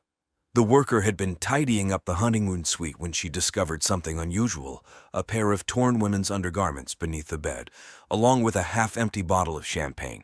The discovery prompted Morales to order a full sweep of the suite. What they found next would change the course of the investigation. In the bed, they found traces of bodily fluids, confirming that a sexual act had taken place just hours before the wedding. DNA testing later revealed that both Rebecca Abernathy Donovan and Joel's own mother, Patricia Donovan, had been having sex in the bed together. This was the breakthrough the police needed. It turned out that moments before the wedding ceremony, Joel had walked in on Rebecca and Patricia having sex in the honeymoon suite. Overcome with shock and rage, Joel left the suite without confronting them, deciding instead to make a public spectacle at the wedding. It was this moment of heartbreak and fury that led to Joel's explosive declaration during his wedding speech. "My wife is a cheater." He had been planning to expose both his mother and his bride in front of all the guests. According to interviews with friends and family, Joel had been suspicious of Rebecca's behavior for weeks, but had never expected to catch her in such a betrayal with his own mother. Detective Morales now had a clearer understanding of the motive behind Joel's outburst, as well as a better picture of the emotional state of both Rebecca and Patricia at the time of the murder. The affair was a secret that neither woman wanted to come to light, and Joel's exposure of their relationship had shattered the facade they built. With this new evidence, Morales shifted her focus back to Rebecca and Patricia. The wedding day betrayal had set the stage for the murder, and it was becoming clear that the motive was deeply personal. Now, Morales needed to determine whether it was Rebecca, Patricia, or someone else who had taken the ultimate step to silence Joel forever. After uncovering the shocking affair between Rebecca Abernathy Donovan and Patricia Donovan, the police turned their attention to Joel's mother, Patricia, as the second key suspect. At 61 years old, Patricia was a well-known figure in her small town outside Boston, where she owned a popular diner, Donovan's Diner, which had been featured in a 2018 Boston Globe article for its classic comfort food. Despite her public reputation as a hardworking businesswoman and a devoted single mother, Patricia had a secret life that few knew about. For nearly 4 months, Patricia had been involved in a sexual affair with Rebecca, her son's fiancée. The affair had started innocently enough, with Rebecca confiding in Patricia about her cold feet as the wedding approached. But what began as emotional support quickly turned into something more. Patricia had developed intense sexual feelings for Rebecca and had grown possessive of her, desperate to keep their relationship hidden from Joel and the rest of their family. When Joel discovered them having sex in the honeymoon suite hours before the ceremony, Patricia knew everything was about to unravel. After Joel's public accusation at the wedding, Patricia had remained silent, trying to keep her composure as her son exposed her darkest secret. Her facade cracked when Joel was murdered in front of all the guests, stabbed by a masked intruder. Patricia became a prime suspect, as her emotional connection to Rebecca and the humiliation she faced gave her a strong motive to silence Joel.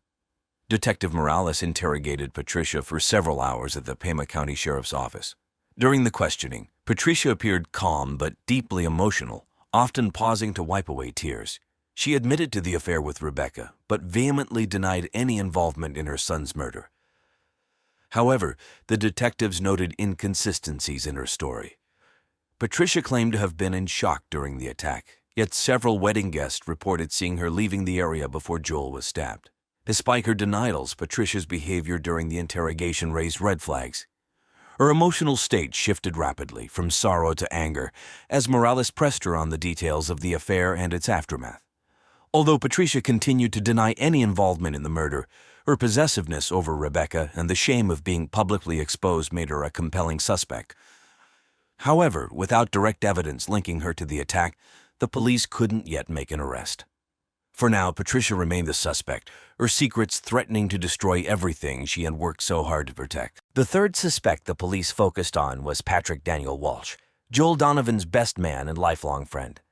Patrick, 29, was a middle school teacher back in Boston. Known for his outgoing personality and laid-back attitude, he was a fixture in Joel's life since they were kids. They'd grown up together, attended college at the same time, and shared a close bond. Patrick had always been seen as a bit of a womanizer, often dating multiple women at once, but no one ever expected him to be tied to such a brutal crime. At the wedding, Patrick had stood just a few feet away from Joel during the shocking outburst where Joel accused Rebecca of cheating. Patrick had been one of the first people to rush to Joel's side after the stabbing, shouting for someone to call 911. Despite his apparent distress, the police couldn't overlook the fact that Patrick had been very close to both Joel and Rebecca in the months leading up to the wedding, and there were rumors he knew about an affair long before the ceremony. It was later revealed that Patrick had actually discovered Rebecca's affair with Patricia Donovan weeks before the wedding, but had kept it quiet. According to testimony from other family friends, Patrick had seen Rebecca sneaking around with Patricia during wedding planning trips but chose not to tell Joel. The reason? Patrick had been secretly sexually involved with Rebecca too. Their brief fling had started after a late-night conversation over drinks during one of those wedding planning weekends. Patrick had hoped it would continue, but Rebecca had ended it quickly, telling him she was committed to marrying Joel. Detectives questioned Patrick in the days following the murder. He appeared visibly shaken but cooperative. When asked why he hadn't come forward with the affair sooner, Patrick admitted he didn't want to hurt his friend. But the police couldn't ignore the possibility that Patrick's silence and close relationship with both Joel and Rebecca might have given him a motive. While Patrick's involvement in the affair added another layer of complexity to the case, there was no physical evidence linking him to the murder scene. Still, his proximity to the crime and his relationship with both the bride and the victim kept him firmly on the list of suspects. It wasn't until the police took a closer look at the chaos unfolding at the Donovan wedding that they began to piece together the truth. The murder investigation had already examined Rebecca, Joel's bride, and Patrick, the best man, as suspects.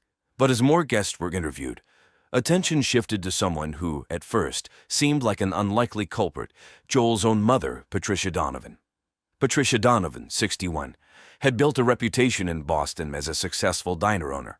She was well known for her strong work ethic and no-nonsense attitude, but underneath that polished exterior, Patricia had been hiding a secret affair with her son's fiancée, Rebecca. The affair had been going on for months, and Joel discovered the shocking truth just hours before the wedding. According to a close friend of the couple, Joel had walked in on Rebecca and Patricia having sex in the bed of their honeymoon suite moments before the ceremony. Overwhelmed with heartbreak and anger, Joel decided to expose their affair during his wedding speech. In front of the entire crowd, he screamed, "My wife's a cheater," bringing their secret out into the open. This public humiliation was too much for Patricia. As she stood there, reeling from the shock of being exposed by her own son, Patricia snapped. Overcome with a mixture of rage and desperation, she changed into a hoodie and jeans before grabbing a knife from the nearby wedding cake table. In a blind fury, she stabbed Joel multiple times in the chest. Guests watched in horror, unable to comprehend how the joyous occasion had turned so violently tragic. Investigators had initially suspected Rebecca, but as they combed through witness statements and pieced together the timeline of events, they realized Patricia's behavior was more suspicious. Surveillance footage from the venue showed Patricia acting nervously in the moments leading up to the stabbing, and multiple guests reported seeing her approach Joel just before the attack. On March 2, 2020, police arrested Patricia Donovan at her home in Boston. She didn't seem surprised. In fact, she showed little emotion as officers led her away in handcuffs. The news of Patricia's arrest devastated Joel's family and friends. The thought of a mother killing her own son over an affair left them heartbroken and searching for answers. Many struggled to understand how Patricia's secret obsession had turned so deadly. The trial of Patricia Donovan began in late November 2021 back at the Pima County Superior Court in Arizona. The prosecution, led by 45-year-old Assistant District Attorney Maria Foxcomb, laid out a clear and shocking case. Foxcomb, known for her methodical and passionate approach, argued that Patricia had been driven by a toxic combination of shame, obsession, and jealousy. She painted a picture of a woman so desperate to protect her affair with her son's fiancée that she resorted to murder when it was exposed in front of all their wedding guests. Foxcomb played surveillance footage from the wedding venue showing Patricia's erratic behavior leading up to the stabbing. She called multiple witnesses who had seen Patricia grabbing the knife intended for the wedding cake and using it to fatally stab her son, Joel Donovan. On the defense side was 54-year-old Mark Dempsey, a seasoned attorney known for his skill in high-profile cases. Dempsey argued that Patricia acted out of a moment of intense emotional distress and shouldn't be held fully responsible for her actions. He claimed the public humiliation caused by Joel's outburst had pushed her into a temporary psychotic break. Dempsey tried to convince the jury that Patricia's mental state should lead to a reduced charge of manslaughter instead of murder. The jury deliberated for just under 2 days. On December 15, 2021, Patricia Donovan was found guilty of second-degree murder. The sentencing was swift, minus 20 years to life in an Arizona state prison. Many of Joel's family members felt that justice had been served, but the pain of losing him in such a horrific way would never fade. Patricia, on the other hand, showed little reaction to the verdict, staring blankly as the sentence was read. The verdict left a lasting impact on everyone involved. Joel's friends and family were left to pick up the pieces, grappling with the complicated emotions of love, betrayal, and loss. After Patricia Donovan's trial and sentencing, life for everyone involved took a dramatic turn.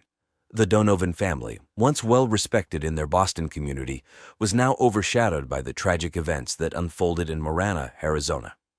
Rebecca Abernethy Donovan, Patricia's lover, and Joel's widow, faced intense public scrutiny. Shunned by many in Boston, Rebecca struggled to find stability. She left her marketing job, unable to cope with the backlash from both her professional and personal circles. She also moved to a different city to escape the constant media attention. Rebecca's former colleagues at her old job, a marketing firm known for its innovative campaigns, expressed shock and disappointment over the scandal. In contrast, Patrick Daniel Walsh, Joel's best man, tried to rebuild his life. Though he was never charged with any crime, Patrick faced significant fallout due to his affair with Rebecca. His reputation as a school teacher suffered, and he found it hard to maintain his friendships and professional relationships. Patrick took a leave of absence from his teaching position at Boston's East End Middle School and started a new job in a different state, away from the intense scrutiny of his past. Patricia Donovan began serving her 20-to-life sentence in a state prison in Arizona. Her once orderly life had unraveled completely. Patricia's incarceration was marked by a series of struggles as she adjusted to prison life.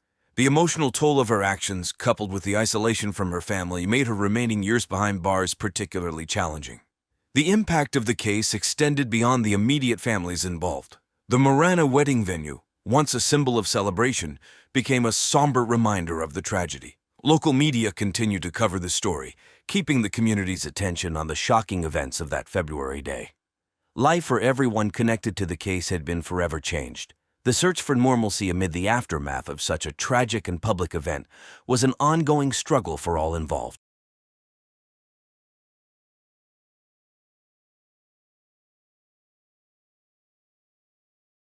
Laura Samuels was a 34-year-old marketing executive living in Sacramento, California. She worked at a big company called Bright Ideas Marketing. Laura was well known at work for her ambitious nature and drive to succeed. She balanced her busy job with a warm and friendly personality, which made her popular among her coworkers and friends. Laura loved outdoor activities, especially hiking and camping. She often took trips to Yosemite National Park and Lake Tahoe. She was also a member of a local book club, where she enjoyed discussing her favorite novels by the author Joyce Lehman.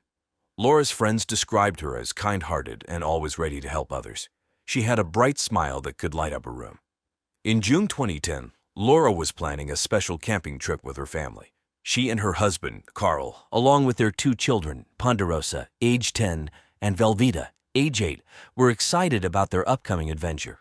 Laura had already packed their tent, sleeping bags, and food supplies. She had even bought new hiking boots from L.L. Bean for the trip. Laura's children were looking forward to roasting marshmallows and telling stories around the campfire. At work, Laura was expecting a big promotion. Her boss had hinted that she might become the new head of the marketing department. This promotion was a dream come true for Laura, who had worked hard for many years. She was excited about the future and looking forward to the new challenges and opportunities it would bring. Laura was also very close to her family. Her parents lived in nearby Vacaville and often visited to spend time with their grandchildren. Laura's sister, Emily, lived in Los Angeles, but they kept in touch regularly through phone calls and emails. Laura cherished these relationships and made sure to stay connected with her loved ones. In the days before her death, Laura was full of life and excitement.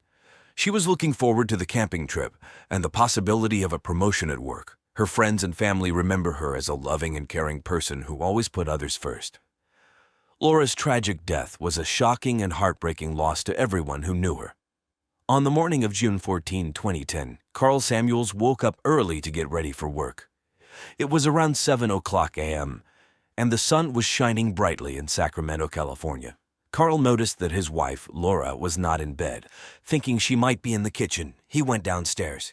To his horror, he found Laura's lifeless body in the living room. Laura had been beaten to death with a hairbrush. Her face was bruised, and there were signs of a struggle. Carl immediately called 911, his voice shaking as he tried to explain what he had found. He was in shock, unable to believe that his loving wife was gone. The 911 operator, calmly taking down details, dispatched police and emergency services to the Samuels home. Carl sat by Laura's body, tears streaming down his face, waiting for help to arrive. He felt a mix of grief, confusion, and disbelief. Emergency responders arrived within minutes. Paramedics confirmed that Laura was dead, and police officers quickly secured the area. Carl was visibly shaken and struggled to answer questions. He kept repeating how much he loved Laura and how he couldn't understand who would want to hurt her. The detectives noted his distress, but also kept in mind that in such cases, the spouse is often a person of interest. Outside, neighbors started to gather, curious about the police presence. The news quickly spread through the community. Local TV stations, such as KCRA3, began reporting on the incident, mentioning Laura's name and describing her as a well-liked member of the community. By late morning, the house was a hub of activity. Forensic experts arrived to collect more evidence. They dusted for fingerprints, took samples from the crime scene, and carefully bagged the hairbrush as evidence. Every detail was documented meticulously. As the day went on, the reality of Laura's death began to sink in for her friends and family. Calls and messages poured in, expressing shock and sorrow. The news of her death left everyone who knew her in a state of disbelief, trying to come to terms with the tragic loss of a beloved wife, mother, and friend. The Sacramento police responded quickly to the 911 call on June 14, 2010. Within minutes, officers and emergency responders arrived at the Samuels home. Detective Patricia Johnson and her partner, Detective Mark Hernandez, led the investigation. Detective Johnson, known for her sharp eye and dedication, and Detective Hernandez, famous for his thorough and careful work, immediately took charge. The crime scene was a disturbing sight. Laura Samuels lay on the living room floor, clearly beaten to death with a hairbrush found nearby. Blood was spattered on the carpet, and furniture was knocked over, showing signs of a violent struggle. The scene was otherwise clean, suggesting that the attacker might have tried to cover their tracks. The detectives began by securing the area to ensure no one could disturb the evidence. They carefully documented everything, taking photographs and making detailed notes. Forensic experts arrived shortly after to collect physical evidence. They dusted for fingerprints on the hairbrush, furniture, and door handles. They also took samples of blood and other potential DNA evidence from the scene. Detective Johnson spoke with Carl Samuels, who was visibly shaken and in tears. She asked him about the events leading up to the discovery of Laura's body. Carl explained that he had woken up early to get ready for work and found Laura in the living room. He had no idea who could have done this to her. While Johnson interviewed Carl, Detective Hernandez examined the rest of the house. He looked for any signs of forced entry, but found none. This suggested that Laura might have known her attacker and let them in. Hernandez noted the absence of defensive wounds on Laura's hands, which indicated she was caught off guard. Neighbors began to gather outside, watching the police activity. Some were interviewed by the detectives, but no one reported seeing anything unusual that morning. The community was shocked and scared, as Laura was well-liked and her death was a terrible blow to everyone who knew her. By noon, the detectives had collected all the evidence they could find. They bagged the hairbrush and other items for further analysis at the crime lab. The coroner arrived to take Laura's body for an autopsy, which would provide more details about the time and cause of death. Detective Johnson and Hernandez spent the rest of the day reviewing the evidence and planning their next steps. They knew they had a difficult case ahead of them, but were determined to find justice for Laura and her family. Carl Samuels, the husband of Laura Samuels, was the first suspect in the investigation. Carl was 37 years old and worked as a software developer. He was known to be intelligent, but also quite introverted, often spending more time with his computer than with people. Carl was a devoted husband, but in recent months he had become distant and stressed, which friends noticed. The police brought Carl in for questioning at the Sacramento Police Department on June 15, 2010. Detective Patricia Johnson and Detective Mark Hernandez led the interrogation. Carl appeared exhausted and heartbroken. His eyes were red from crying, and he seemed genuinely distraught over Laura's death. Detective Johnson started by asking Carl about his relationship with Laura. Carl explained that they had been married for 12 years and had 2 children, Ponderosa, age 10, and Velveeta, age 8. He admitted that their marriage had been strained lately due to their decision to participate in a wife swap sex fantasy. Carl had pushed Laura to participate in this fantasy with another couple, Jessica and Kenneth Planters. This obsession had caused tension between him and Laura. When asked about the night of Laura's death, Carl stated that he had been working late on a state government contract for his job at a well-known tech company, TechWave. He said he went to bed around midnight and didn't wake up until the next morning when he found Laura's body. His alibi was weak since he had been home alone during the time of the murder. Detective Hernandez asked Carl about his relationship with Jessica Planters. Carl admitted that he found Jessica attractive and that they had sex with each other many times, but he insisted that nothing had nothing to do with the murder. He was visibly uncomfortable and kept fidgeting during this part of the questioning. The detectives noted Carl's stress and anxiety, but also his apparent grief. They asked him about any recent arguments with Laura. Carl mentioned that they had fought about the wife swap fantasy and his interest in sexual experimentation a few days before her death. Laura had been upset and told him she didn't want to participate anymore, which had frustrated Carl. Despite his emotional state, Carl cooperated fully with the police. He provided access to his phone and computer for further investigation. Detectives Johnson and Hernandez were cautious but still considered him a suspect. They needed more evidence to either confirm his involvement or clear him of suspicion. As the questioning concluded, Carl was allowed to go home but was instructed not to leave town.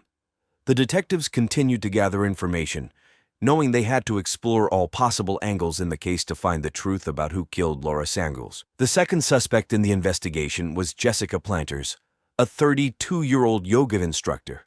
Jessica was outgoing and charismatic, known for her sociable nature. She taught yoga at a popular studio in downtown Sacramento called Zen Flow Yoga. Many people in the community admired her free-spirited attitude and ability to connect with others. Jessica was part of the wife swap arrangement with Laura and Carl Sangles and her husband, Kenneth. She had developed an unhealthy obsession with Carl and had been trying to convince him to leave Laura for her. Detectives Patricia Johnson and Mark Hernandez brought Jessica in for questioning on June 16, 2010, at the Sacramento Police Department. Jessica arrived wearing casual yoga attire, looking calm and composed. Detective Johnson began by asking Jessica about her relationship with Carl. Jessica openly admitted that loved sexually experimenting with Carl and had strong feelings for him. She said she believed Carl felt the same way but was torn because of his marriage to Laura. When questioned about the night of Laura's death, Jessica claimed she was at home with her husband, Kenneth. She said they had watched a movie and gone to bed early. However, Detective Hernandez pointed out that there were no witnesses to confirm her alibi, making it weak. Jessica then talked about the wife swap arrangement. She explained that it was Carl's idea and that Laura had reluctantly agreed. Jessica saw it as a great opportunity to have sex with Carl. She admitted that she had been trying to convince Carl to leave Laura, but she denied any involvement in Laura's death. The detectives noticed that while Jessica was cooperative, she seemed to be hiding something. Her calm demeanor contrasted sharply with the seriousness of the situation. They pressed her about her obsession with Carl and whether it could have driven her to harm Laura. Jessica maintained her innocence, insisting she would never hurt anyone. During the interrogation, Jessica's phone records were examined. They revealed multiple calls and messages to Carl, including some sent on the night of the murder. This evidence raised further suspicion, as it showed Jessica's intense interest in Carl. Despite her cooperation, Jessica's obsession with Carl and her weak alibi made her a strong suspect. The detectives knew they needed more concrete evidence to either implicate or exonerate her. They continued to investigate her background, looking for any clues that could link her to Laura's murder. As the questioning ended, Jessica was allowed to leave but was instructed not to leave town. Detectives Johnson and Hernandez remained determined to uncover the truth, knowing that Jessica's possible involvement in the crime needed to be thoroughly explored. On June 18, 2010, 4 days after Laura Samuels' tragic death, new evidence emerged that gave the investigation a crucial breakthrough. That morning, it was cloudy and cool in Sacramento. Detective Patricia Johnson received a call from a neighbor, Mrs. Evelyn Turner, who lived 2 houses down from the Samuels home. Mrs. Turner mentioned she had found something unusual while walking her dog in a nearby park called Land Park. Mrs. Turner had noticed a discarded bag under a bush near a picnic area. Inside the bag, she found a pair of bloody gloves and a smartphone. She immediately called the police, and Detectives Johnson and Hernandez arrived at the scene within 30 minutes. They carefully collected the bag and its contents, placing them in evidence bags to avoid contamination. Back at the Sacramento Police Department, the detectives examined the new evidence. The bloody gloves were sent to the crime lab for DNA analysis. The smartphone, which was locked, was taken to the tech department to be unlocked and analyzed. Detective Hernandez noted the phone was a newer model, an iPhone 4, which had just been released a few weeks earlier. While waiting for the results, the detectives reviewed their notes on the case. The bloody gloves suggested the killer had tried to dispose of evidence far from the crime scene. The smartphone could potentially belong to the killer or someone connected to the crime. Later that afternoon, the crime lab called with the DNA results. The blood on the gloves matched Laura Samuels, but there was also another DNA profile on the inside of the gloves. The profile did not match Carl Samuels, which was a significant finding. The tech department also managed to unlock the smartphone. It was registered to Jessica Planters, the yoga instructor and second suspect. The detectives found numerous messages and call logs between Jessica and Carl, including some from the night of the murder. Additionally, there were messages that showed Jessica's increasing frustration and jealousy toward Laura. Detective Johnson and Hernandez were surprised by this new evidence. The messages revealed that Jessica had been trying to manipulate Carl into deleting Laura, but her efforts had been unsuccessful. They now had a stronger case against Jessica, as the gloves and the smartphone linked her more directly to the crime. The detectives planned their next steps carefully. They knew they needed to bring Jessica back in for questioning with this new evidence. The case was starting to come together, but they still needed to ensure all details were thoroughly investigated. As the day ended, the detectives felt a renewed sense of purpose. The new evidence had provided a crucial lead, and they were determined to follow it to uncover the full truth behind Laura Samuels' murder. The third suspect in the investigation was Kenneth Planters, a 34-year-old personal trainer. Kenneth was known for his confidence and charm. He worked at a popular gym in Sacramento called Fit Life Gym, where he trained clients and participated in competitive sports. Kenneth was supportive of his wife Jessica's free-spirited nature and had participated in the wife swap arrangement with Laura and Carl Samuels.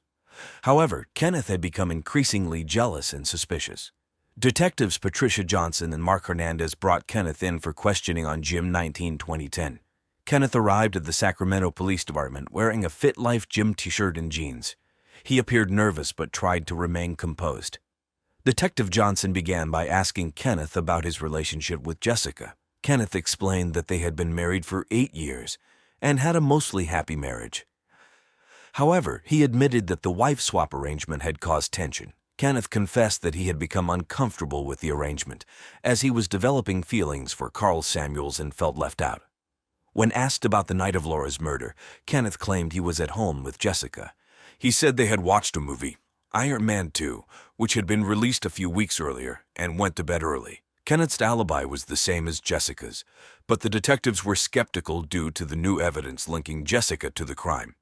Detective Hernandez questioned Kenneth about his feelings towards Laura. Kenneth stated that he liked Laura and had no reason to harm her.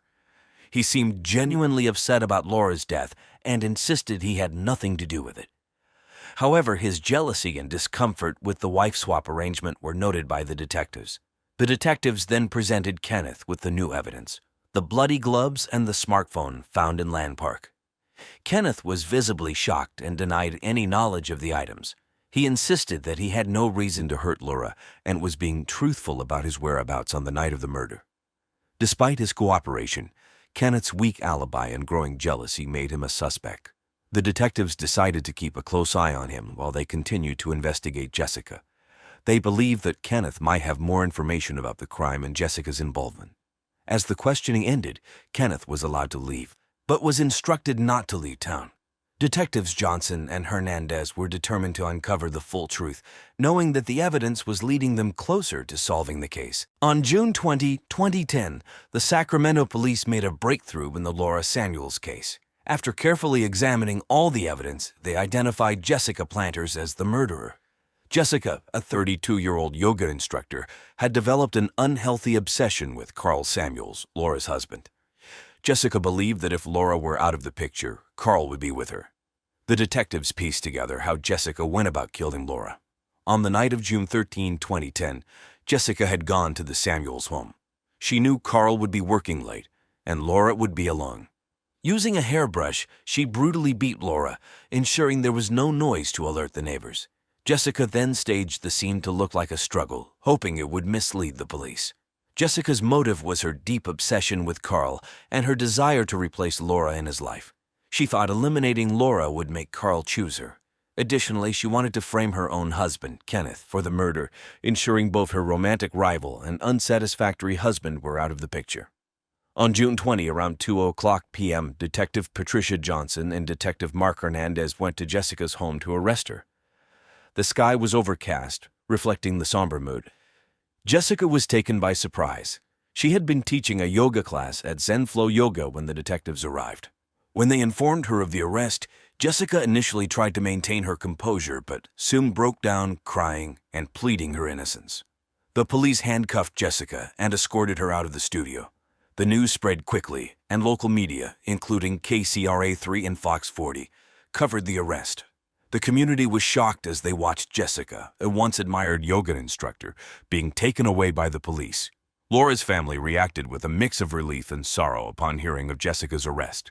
Carl Samuels was devastated by the betrayal, realizing that someone he knew and trusted was responsible for his wife's death. He struggled to come to terms with the loss and the horrific manner in which it happened. Laura's children, Ponderosa and Velveeta, were too young to fully understand, but they sensed the gravity of the situation. As Jessica was taken to the Sacramento Police Department, the detectives felt a sense of accomplishment. They had successfully identified and apprehended the person responsible for Laura's brutal murder. However, they knew the case was far from over as they prepared for the upcoming trial. The trial of Jessica Planters began on September 15, 2010, in the Sacramento County Courthouse. The prosecution, led by District Attorney Lisa Kamabakuro, a 45-year-old known for her sharp legal mind and strong courtroom presence, presented a compelling case against Jessica. Kamabakuro argued that Jessica's obsession with Carl Samuels and her desire to eliminate Laura as a rival drove her to commit the murder. She detailed the evidence, including the bloody gloves and the smartphone found in Land Park, which connected Jessica to the crime scene. On the defense side, attorney Michael Rachmanoff, a 50-year-old with a reputation for taking on challenging cases, argued that Jessica was innocent and framed by someone else. Rachmanoff claimed that there was no direct evidence linking Jessica to the murder and that the police had not thoroughly investigated other potential suspects, including Kenneth Planters. He also suggested that the DNA evidence on the gloves could have been planted. During the trial, Laura Samuels' family sat in the courtroom, watching with heavy hearts. Carl Samuels, Laura's husband, appeared distraught, often holding back tears. Their children, Ponderosa and Velveeta, were not present, as they were too young to witness the trial's emotional intensity. Friends and community members who knew Laura described her as a loving mother and a dedicated professional, making the crime even more heartbreaking. The jury deliberated for 3 days. On September 25, 2010, they returned with a verdict. Jessica Planters was found guilty of first-degree murder. The courtroom was filled with a mix of relief and sorrow as the judge announced the verdict. Jessica showed little emotion, maintaining a stoic expression. Her plan to eliminate Laura and frame Kenneth had failed, and she now faced the consequences of her actions. During the sentencing phase, Laura's family members gave emotional statements. Carl spoke about the devastating impact of losing Laura and how it had affected their children. The judge sentenced Jessica Planters to life in prison without the possibility of parole. The sentence was seen as just by Laura's family, but it could never fully heal the pain of their loss. The verdict in sentencing had a profound effect on everyone involved. Laura's family felt a sense of closure, knowing that justice had been served. The community, shocked by the crime, began to heal, though the memory of Laura's tragic death lingered. Jessica's conviction sent a message that such a calculated and violent act would not go unpunished. As the trial concluded, those who knew Laura hoped to remember her for the vibrant and loving person she was, rather than the brutal way she was taken from them. After the trial, life slowly began to move on for everyone involved in the case. Carl Samuels, now a single father, focused on caring for his children, Ponderosa and Velveeta. He decided to move out of their Sacramento home, seeking a fresh start. They relocated to a smaller town nearby, where they could begin healing away from the painful memories. Carl took a leave of absence from his job at TechWave to spend more time with his children. He enrolled them in a new school and joined a support group for grieving spouses, finding solace in talking to others who had experienced similar losses. He also sought therapy for both himself and his children to help them cope with the trauma of losing Laura. Jessica Planters, now serving a life sentence without the possibility of parole, was transferred to the Central California Women's Facility in Chowchilla. In prison, she became isolated, with few visitors and little contact with the outside world. Her obsession with Carl and her misguided actions had led her to a life behind bars, far from the free-spirited yoga instructor she once was. Kenneth Planters, Jessica's husband, struggled to rebuild his life. He left Sacramento and moved to San Francisco, where he found a new job as a personal trainer at a different gym. He sought counseling to deal with his feelings of betrayal and confusion. Kenneth tried to move forward but remained deeply affected by the events and the realization that his wife was capable of such violence. In the years following the trial, those touched by Laura's life and tragic death worked to find peace and healing. While the pain of her loss remained, they found ways to move forward, carrying Laura's memory with them and striving to live their lives with the same warmth and determination she had shown. Michael Ostito, 38, was a software engineer living in Asheville, North Carolina, with his wife, Vivian, and daughter Braille. Known for his quiet demeanor, Michael was a tech enthusiast who loved to hike and play chess. He graduated from the University of North Carolina with a degree in computer science. Michael worked for a local tech company, where his colleagues admired his problem-solving skills and dedication. He dreamed of starting his own tech company and was particularly excited about a new app idea he was developing. Isaac Arevin, 41, was a financial analyst who lived in Asheville as well. He was known for his intelligence and calm demeanor. Isaac graduated from Duke University with a degree in economics and worked for a prominent financial firm in the city. He and Michael were close friends, often discussing philosophy and technology. Isaac was single, valuing his friendships deeply and considering them his chosen family. He was respected at work for his thoughtful insights and steady presence. Melissa Moonbeam Brown, 29, was a yoga instructor and spiritual guide. She lived a vibrant and unconventional lifestyle, deeply committed to exploring alternative relationships and spiritual practices. Melissa was known for her radiant energy and fascination with love and connection. She dreamed of opening a holistic wellness center in Asheville.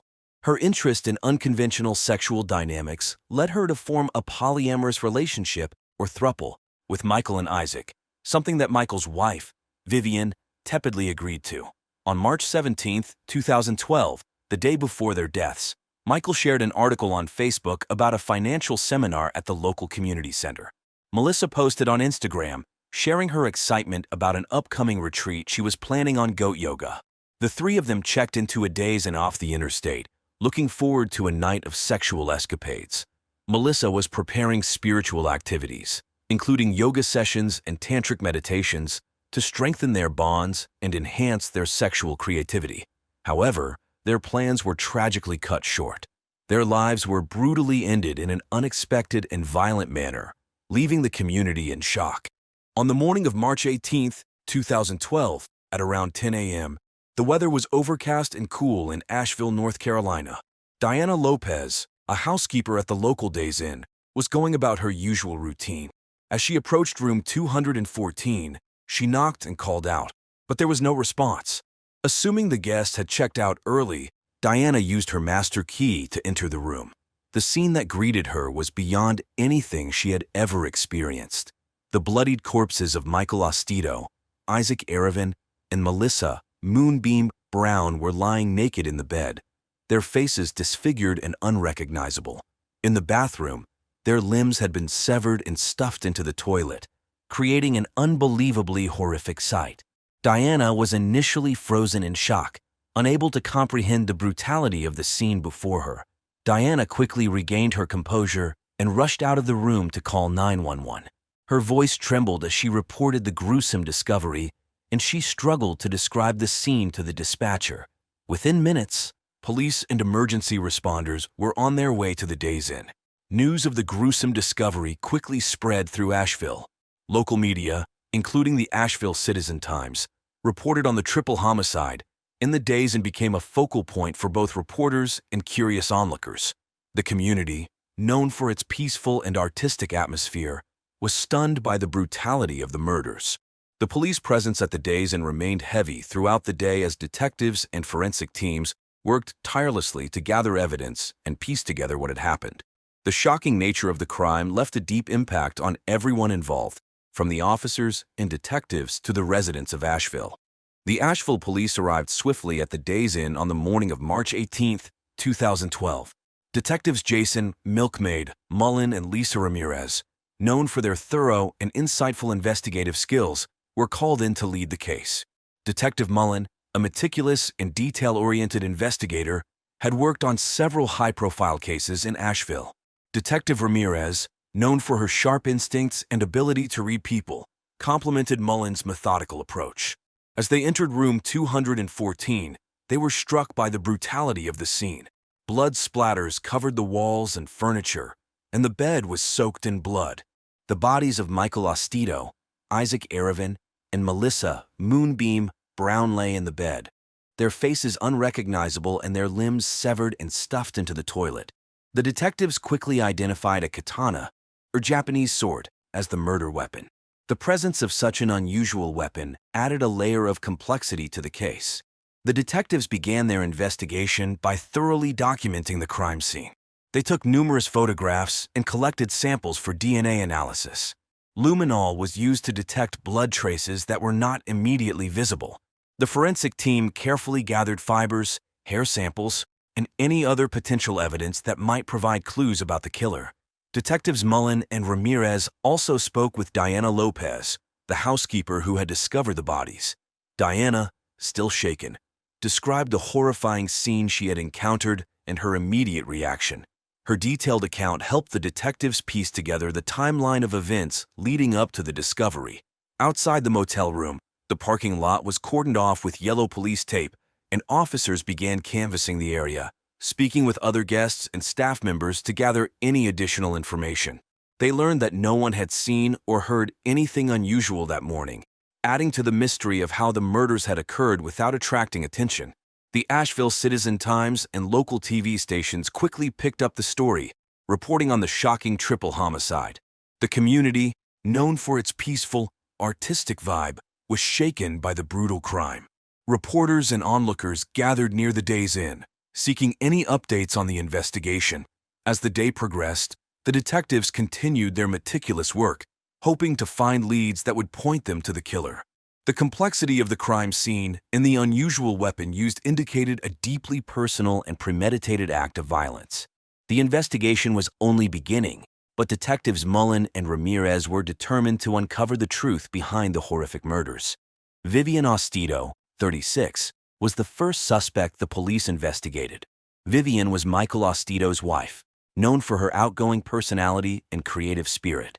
She worked as an art teacher at a local elementary school in Asheville and was often described as the life of the party. Despite her cheerful demeanor, Vivian harbored deep insecurities about her marriage, especially after Michael's involvement in a throuple with Isaac Aravan and Melissa Moonbeam Brown. Vivian initially agreed to the unconventional relationship to make Michael happy and to keep the family whole for her daughter Braille, but she soon found herself overwhelmed by jealousy and resentment. Her charisma often masked these underlying feelings, but close friends noticed changes in her behavior. A fact police found suspicious was that Vivian had a collection of Japanese objects, including a katana, inherited from her aunt, a travel agent who specialized in trips to Japan who coincidentally was under investigation for sex trafficking older women to Japan. Detectives Mullen and Ramirez brought Vivian in for questioning. During the interrogation, Vivian appeared calm and cooperative, but the detectives sensed an undercurrent of tension. They asked her about her relationship with Michael and the throuple arrangement. Vivian admitted she was struggling with the situation but denied any involvement in the murders. She explained that she and Braille spent the weekend at a friend's house, trying to distance herself from the complicated relationship dynamics. The detectives found Vivian's alibi questionable and continued to press her for more details. Vivian's calm demeanor began to crack, revealing her deep-seated anger and frustration. She spoke of feeling neglected and betrayed by Michael's increasing affection for Isaac and Melissa. Despite her emotional outburst, Vivian maintained her innocence, insisting she had no part in the brutal killings. To gather more evidence, the police searched Vivian's home. They found the collection of Japanese objects, including katanas, which appeared to match the murder weapon found at the crime scene. Forensic analysis was conducted to determine if this katana was indeed the weapon used. The detectives also looked into Vivian's phone records and emails, searching for any incriminating communications. Vivian's friends and colleagues were interviewed as well. Many of them described her as a loving wife who was trying to support her husband's unconventional lifestyle despite her own discomfort. However, a few noted that Vivian had recently become more withdrawn and seemed increasingly troubled. The investigation into Vivian Ostito's possible involvement in the murders continued to reveal new layers of complexity. Her deep feelings of jealousy and betrayal provided a potential motive, but the detectives needed concrete evidence to prove her guilt. As they delved deeper into her life and relationships, the case against Vivian grew stronger, but they were not yet ready to make an arrest. The second suspect the police investigated was Brian Foster. At 40 years old, Brian was a personal trainer in Asheville, known for his charm and physical fitness. He had a magnetic personality that attracted many clients, both men and women. An ardent practitioner of free love, Brian had a separate sexual relationship with both Michael and Vivian Ostito, outside of the throuple involving Isaac Aravan and Melissa Moonbeam Brown. Despite his sexual attraction to both Michael and Vivian, Brian was unaware of the tension brewing between them. Brian was brought in for questioning by Detectives Mullen and Ramirez. When he arrived at the station, he appeared calm and cooperative. The detectives asked Brian about his relationships with Michael and Vivian. He explained that he enjoyed the sexual attention and affection from both, but had no knowledge of any serious issues in their marriage. Brian was shocked to hear about the murders and expressed his condolences for the victims. The detectives then asked Brian about his whereabouts during the weekend of the murders. Brian stated that he had been working at the gym and visiting friends in Florida. He provided names and contact information for his alibi.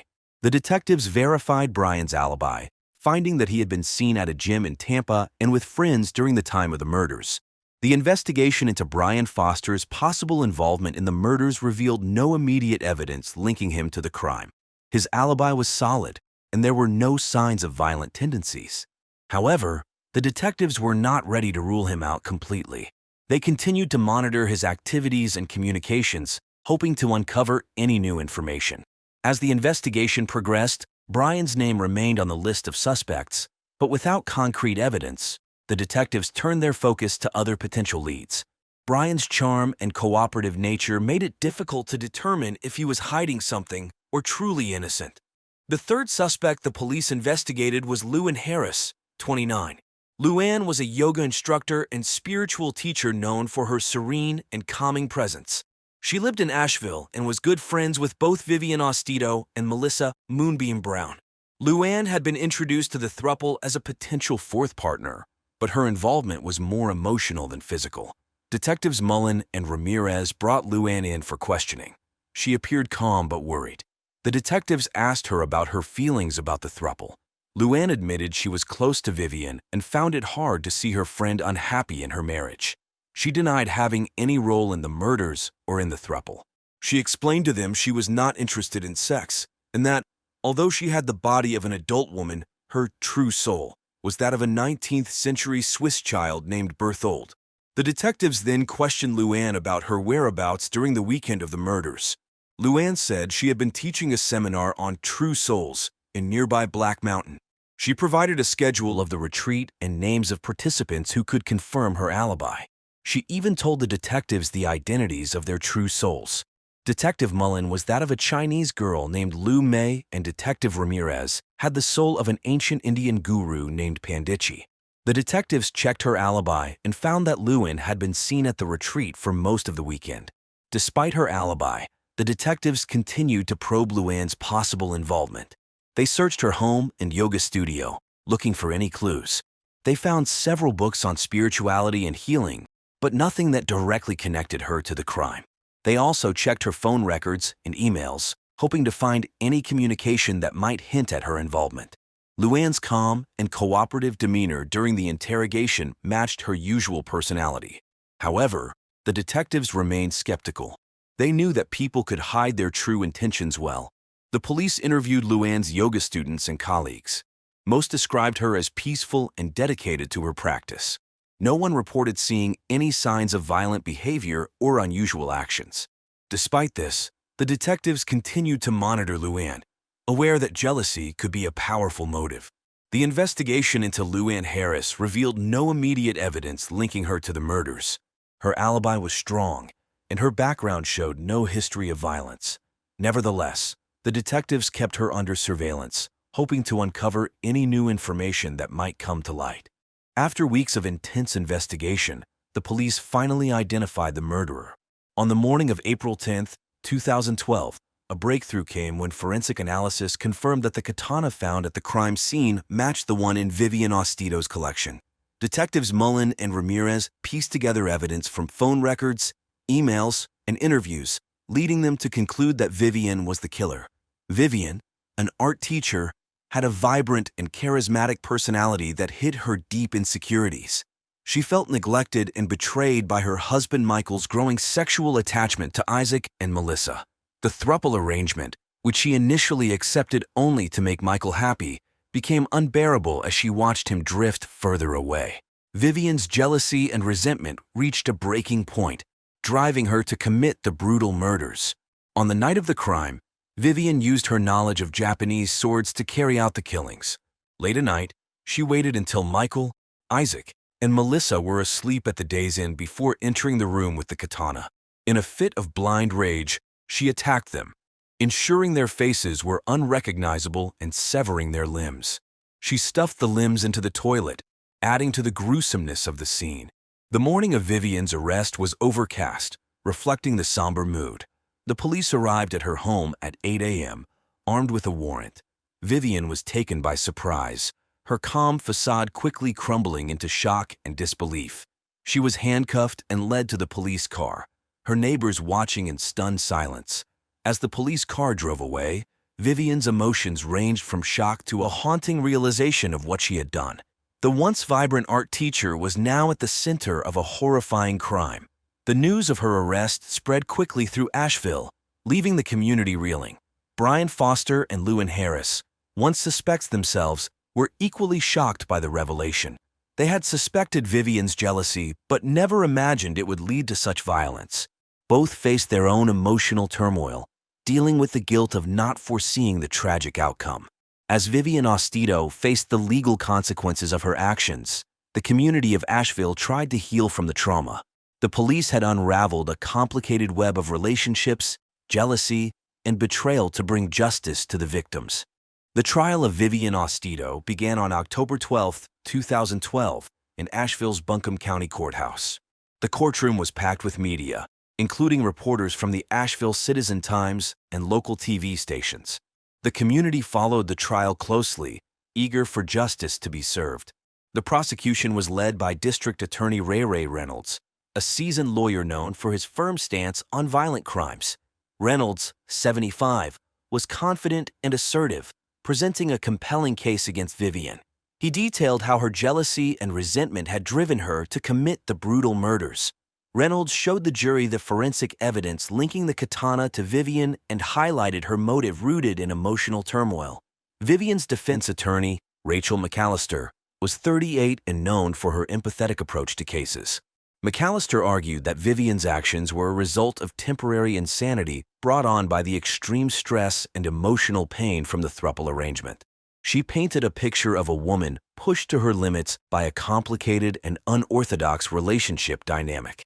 McAllister called several witnesses who testified about Vivian's previously stable and kind nature, trying to evoke sympathy from the jury. Throughout the trial, The emotional reactions of the victims' families were palpable. Michael Ostito's family sat in the courtroom, their faces a mix of sorrow and anger. Melissa Moonbeam Brown's spiritual community members, known as the Sunshine Family, attended daily, holding ritual scarring sessions outside the courthouse. After 3 weeks of testimony and evidence, the jury reached a verdict.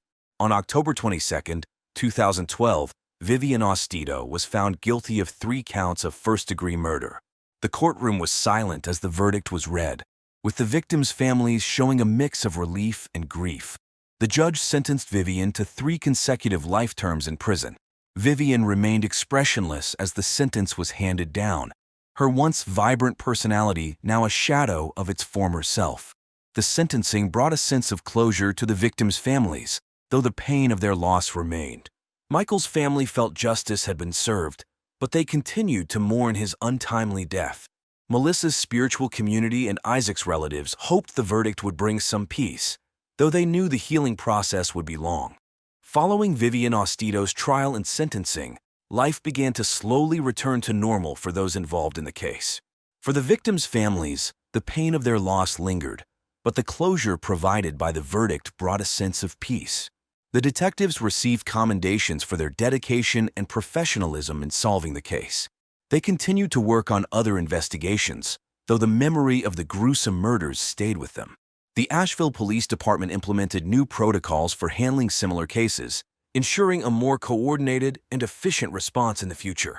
For Brian Foster and Lewin Harris, life took unexpected turns after the trial. Brian, still reeling from the shock of Vivian's betrayal, decided to leave Asheville and start afresh in Tampa, Florida. He found solace in his work as a personal trainer, channeling his energy into helping others achieve their fitness goals. Luann, on the other hand, chose to deepen her spiritual practice, finding comfort in yoga and meditation. She opened her own studio in downtown Asheville, offering classes that focused on healing and inner peace. As the years passed, the memory of the triple homicide faded from the public consciousness, replaced by new events and headlines. Asheville continued to thrive as a vibrant and eclectic community, known for its art galleries, craft breweries, and scenic mountain views. But for those who had been directly impacted by the tragedy, the scars remained, a reminder of the fragility of life and the importance of cherishing every moment. This concludes today's episode of True Crime Case Files. The story of Michael Ostito, Isaac Arevin, and Melissa Moonbeam Brown is a harrowing reminder of the complexities and potential dangers within unconventional relationships. Behind closed doors, hidden tensions and unaddressed emotions can lead to devastating outcomes. Laura Bennett was a 42-year-old woman who owned a hair salon in Waterloo, Iowa. Her salon, Laura's Hair Haven, was the only one for hundreds of miles in this part of the Midwest where hoodies are considered common wedding attire. She was very dedicated to her clients, many of whom became her friends. Laura was known for her charm and bubbly personality. She always greeted everyone with a smile and made them feel welcome.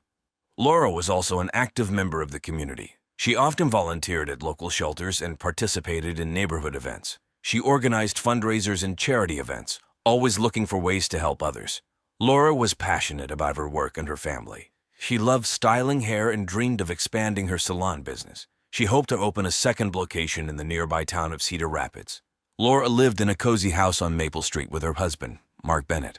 Mark, 45, was the coach of the local high school basketball team. The couple had been married for 20 years and celebrated their anniversary just a week before Laura's death. They had no children but were very close to their nieces and nephews, often hosting family gatherings at their home. Laura's family included her parents, John and Mary Turner, who lived in Cedar Rapids, and her younger sister, Jewel, who worked as a teacher. Laura and Jewel were very close, often spending weekends together shopping or watching movies. Laura's friends described her as caring and always willing to lend a hand.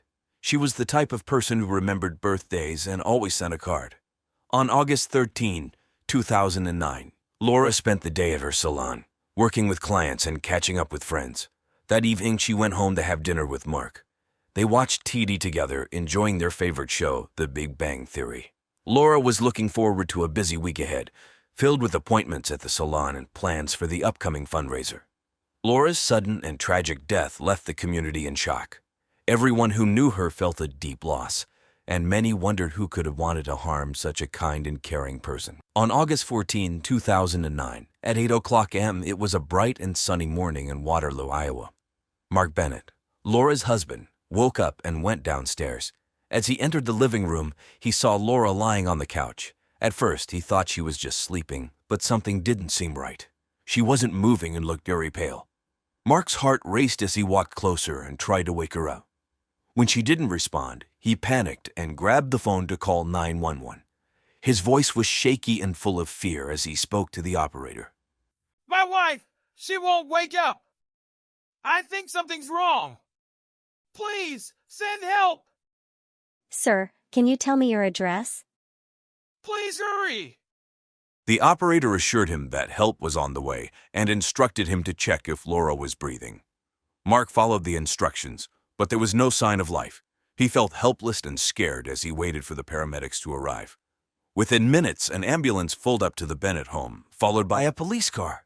The paramedics rushed in and quickly assessed Laura's condition. Unfortunately, it was too late.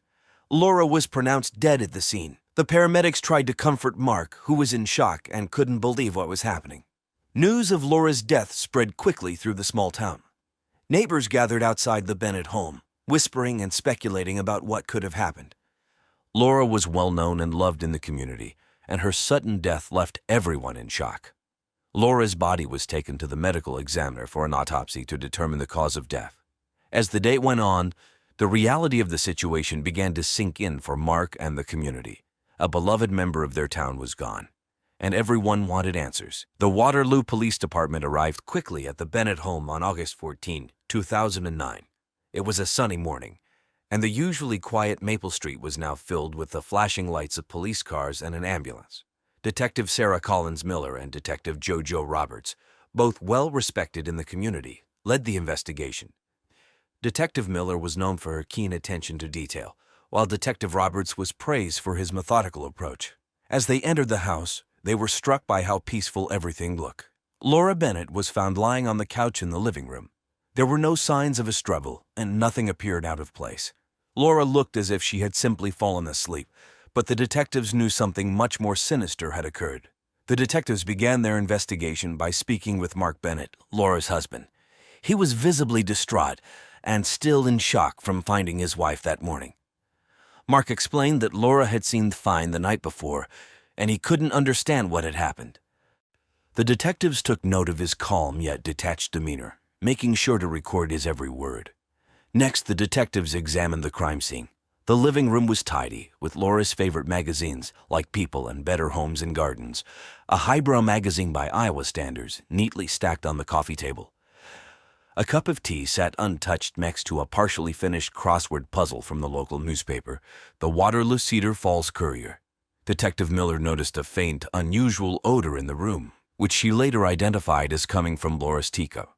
The police called in a forensic team to collect samples and gather evidence. They carefully bagged the teacup and its contents, hoping to find clues about what had caused Laura's sudden death. Detective Roberts directed the team to check for any fingerprints or traces of foreign substances in the room. They also searched the house for any signs of forced entry, but found none, suggesting that Laura knew her killer. Based on the initial findings, the detectives suspected poisoning but needed confirmation. Further examination revealed the cause of death, poisoning by aconitine, a potent toxin derived from the aconite plant, which induced cardiac arrest. As the investigation progressed, the detectives used various tools to gather more information. They interviewed neighbors and friends, reviewed Laura's recent activities, and checked her phone and email records. Each piece of evidence was carefully logged and analyzed.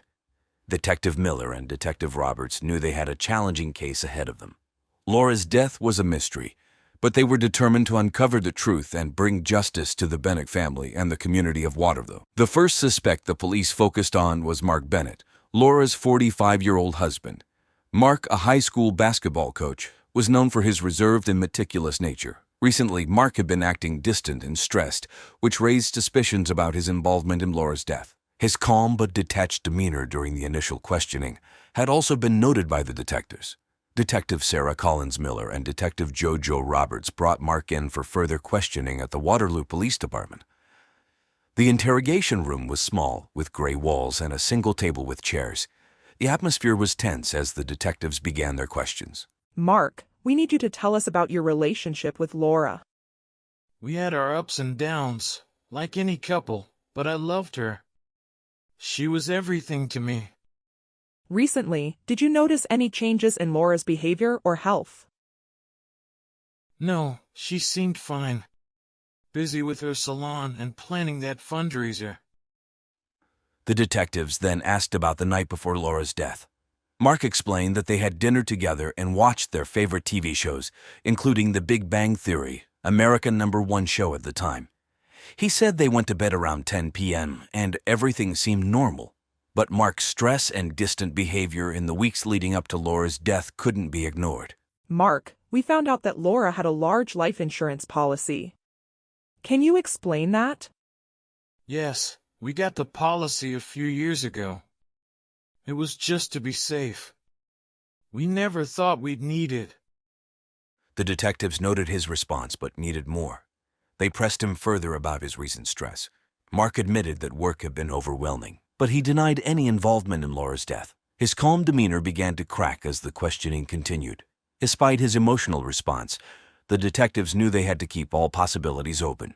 Mark had a possible motive with the life insurance money, and his recent behavior raised red flags. They decided to follow up with more interviews and background checks on Mark's activities and relationships. Mark was allowed to go home but remained under close watch. The detectives were determined to find out if his reserved exterior hid a darker side, or if he was just a grieving husband caught in a nightmare. The investigation into Laura Bennett's death took a startling turn when suspicion fell on Bobby Lynette, an 18-year-old senior at Waterloo High School. Bobby, known for his outgoing personality and athletic prowess, was a close friend and personal trainer to Laura. However, rumors swirled about a possible sexual relationship between Bobby and Laura's husband, Mark Bennett, who was also his basketball coach, adding a layer of complexity to the case. Detective Collins Miller, leading the investigation, interviewed Bobby at the local police station. Bobby, dressed in his high school football jersey, appeared nervous but cooperative. He denied any involvement in Laura's death and expressed shock and sadness at the news. However, his body language betrayed his unease, and Detective Collins Miller sensed there was more to his story. To gather more information, Detective Collins Miller spoke with Laura's friends and acquaintances. They revealed that Laura and Bobby spent a lot of time together, both at the gym and socializing outside of training sessions. Some even mentioned seeing them together at local events, such as the August Festival held at Lincoln Park. The local media picked up on the story, spreading lurid stories about the nature of Bobby's relationship with Laura and his possible motives. The small town of Waterloo buzzed with gossip, with everyone eager to learn more about the young man at the center of the investigation. As the investigation continued, Detective Ogle-Miller delved deeper into Bobby's background. She discovered that Bobby had a troubled family history, with his parents going through a messy divorce earlier that year. His friends described him as impulsive and hot-headed, prone to outbursts of anger. During further questioning, Bobby's demeanor changed. He became defensive and agitated, insisting that he had nothing to do with Laura's death. However, his inconsistent statements and evasive answers only raised more suspicion. Detective Ogle-Miller knew she had to tread carefully. With Bobby's popularity in the community as a football and basketball star and the lack of concrete evidence linking him to the crime, building a case against him would be extremely challenging. But she was determined to uncover the truth and bring justice to Laura and her grieving family. As the sun set on Waterloo in August of 2009, the investigation into Laura Bennett's death continued, with Bobby Lynette at the center of the storm. In the midst of the investigation into Laura Bennett's tragic death, a new piece of evidence emerged, casting a shadow of doubt over the case. On a bright August morning in Waterloo, Iowa, a neighbor stumbled upon a torn piece of paper while taking out the trash. The paper, partially soaked from recent rainfall, turned out to be a torn fragment of a love letter. It was addressed to Mark Bennett, Laura's husband, and signed by David Reynolds, a local florist. The discovery of the torn letter sent shockwaves through the community and breathed new life into the investigation. Detective Sarah Collins Miller, leading the case, wasted no time in analyzing the letter. Despite its partial state that the content hinted at a long-term sexual relationship between Mark and David, adding a layer of complexity to the already intricate web of suspects and motives. Meanwhile, forensic experts meticulously examined the torn letter for fingerprints and DNA evidence. Every detail, no matter how small, was scrutinized in the quest for answers. The letter, now a crucial piece of evidence, held the potential to unravel the mystery surrounding Laura's death and bring her killer to justice. As the investigation unfolded, tensions rose in Waterloo. Residents anxiously awaited updates on the case, hoping for closure and justice for Laura and her grieving family. Detective Collins Miller remained focused and determined, her unwavering commitment to the truth driving her forward in the pursuit of justice. David Reynolds, a 27-year-old florist, became the third suspect in Laura Bennett's mysterious death. David was known around Waterloo for his friendly personality and his flower shop, David's Blossoms, which he had run for 5 years. His secret romance with Mark Bennett had started 10 years ago, when David was a high school student and Mark was his basketball coach. This revelation shocked the quiet conservative community. Adding fuel to the already hot fire, David had an argument with Laura a week before her death.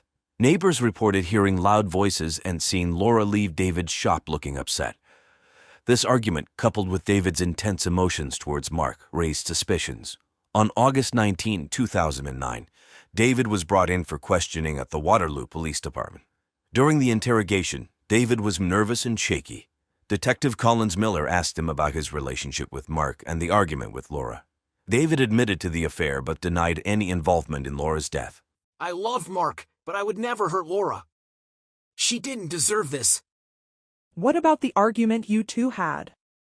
Laura found out about the affair and confronted me. She was angry, but I promised her I would end it with Mark. I didn't want to cause any more pain. David's emotional state and conflicting statements made him appear suspicious. He struggled to keep his story straight, especially when asked about his whereabouts on the night of Laura's death. He claimed he was at home, alone, watching The Big Bang Theory, something no one could verify. The investigation into David's past also revealed a pattern of obsessive behavior. Former friends described him as intensely focused on his relationships, sometimes to an unhealthy degree. This information, along with his nervous demeanor during questioning, made Detective Collins believe he could be capable of something drastic. The police continued to gather evidence, checking David's phone records and looking for any signs of a chemotine, the poison used to kill Laura, in his shop or home. The investigation was far from over, and David remained under close scrutiny. On August 21, 2009, the Waterloo Police Department had a major breakthrough in Laura Bennett's case. The police discovered that Bobby Lynette, the 18-year-old high school student, basketball and football star, personal trainer, close friend of Laura, and alleged lover of her husband, Mark, had purchased aconite from an online vendor a few weeks before Laura's death. This crucial piece of evidence pointed directly to Bobby as the person who poisoned Laura. Detective Sarah Collins Miller and her team traced Bobby's online purchase history and found the receipt for the aconite. When they confronted Bobby with this evidence, he broke down and confessed to the crime. He admitted that he had poisoned Laura, hoping to eliminate her and David Reynolds, Mark's other lover, thus having Mark Bennett all to himself. Bobby's plan included using a rare plant toxin to frame David, a florist, for the murder. On the day of Bobby's arrest, it was a stormy evening. The sky was dark, and rain poured heavily as the police surrounded Bobby's home. Bobby was taken into custody without any resistance. Surprisingly, he appeared calm and seemed resigned to his fate. During his confession, Bobby revealed details of his meticulous plan. He explained how he had researched various poisons and decided on aconite because it was hard to detect and would cause cardiac arrest. Bobby said he had slipped the poison into Laura's tea on the morning of her death. He hoped that the evidence would lead the police to suspect David Reynolds due to the heated argument he had with Laura the week before. Mark Bennett, Laura's husband, was deeply involved in the case as well. He told police that he had been using Bobby to divert suspicion from his own affair with David Reynolds. He had known about Bobby's feelings for him and manipulated Bobby's emotions to keep the affair secret.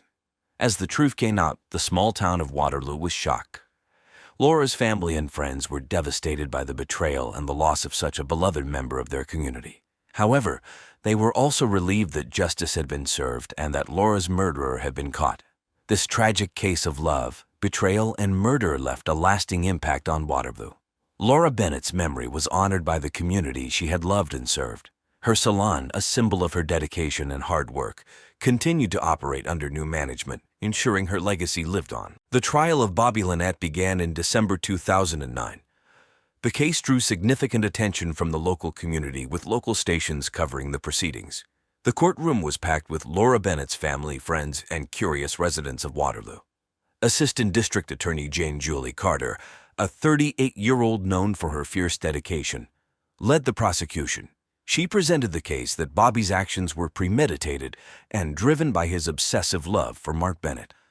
Carter showed the jury the evidence of Bobby's purchase of aconite from an online vendor, his confession, and his detailed plan to poison Laura.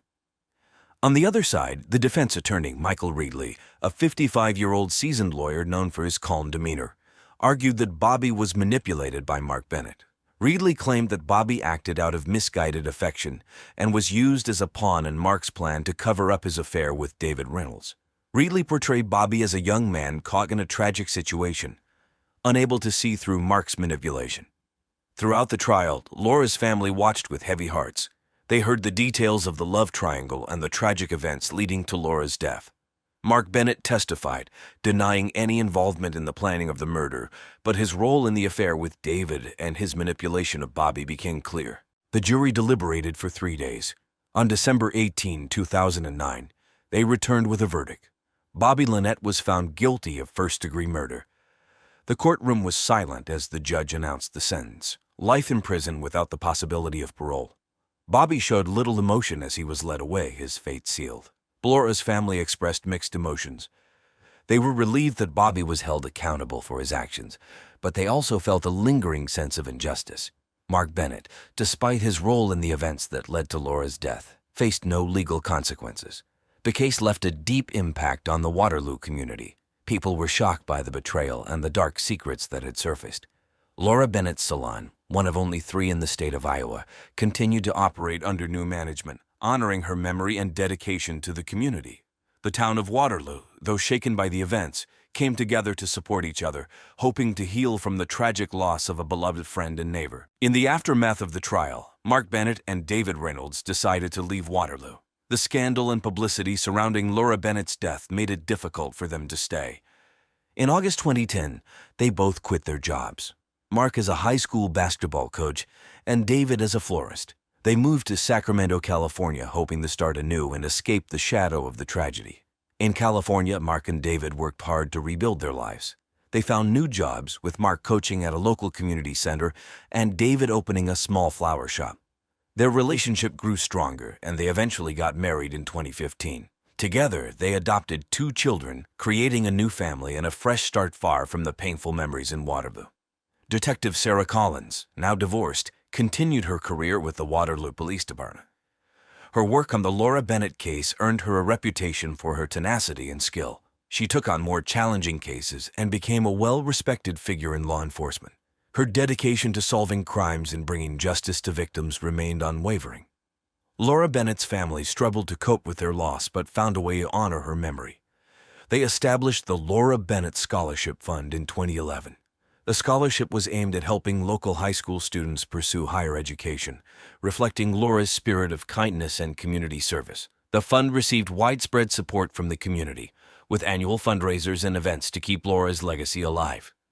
The town of Waterloo slowly healed from the tragic events. While the pain of Laura's loss could never be erased, these actions helped the community find a path forward. Laura Wilkie, age 35, was a journalist with an unwavering determination to expose corruption. Running her blog, Ocala After Dark, she fearlessly investigated local true crime stories and political figures. Laura possessed a sharp wit and infectious laughter that drew people to her. In her spare time, she enjoyed painting landscapes and exploring the hidden gems of the city. During the hot summer of July 2007, Ocala was buzzing with activity. The city's annual music festival, Ocala Jam Fest, brought together music lovers from all over the state. Laura, always on the lookout for a captivating story, attended the festival, documenting the vibrant atmosphere and interviewing both the up-and-coming and established bands. Her blog post about the event garnered attention from music enthusiasts and fellow journalists alike.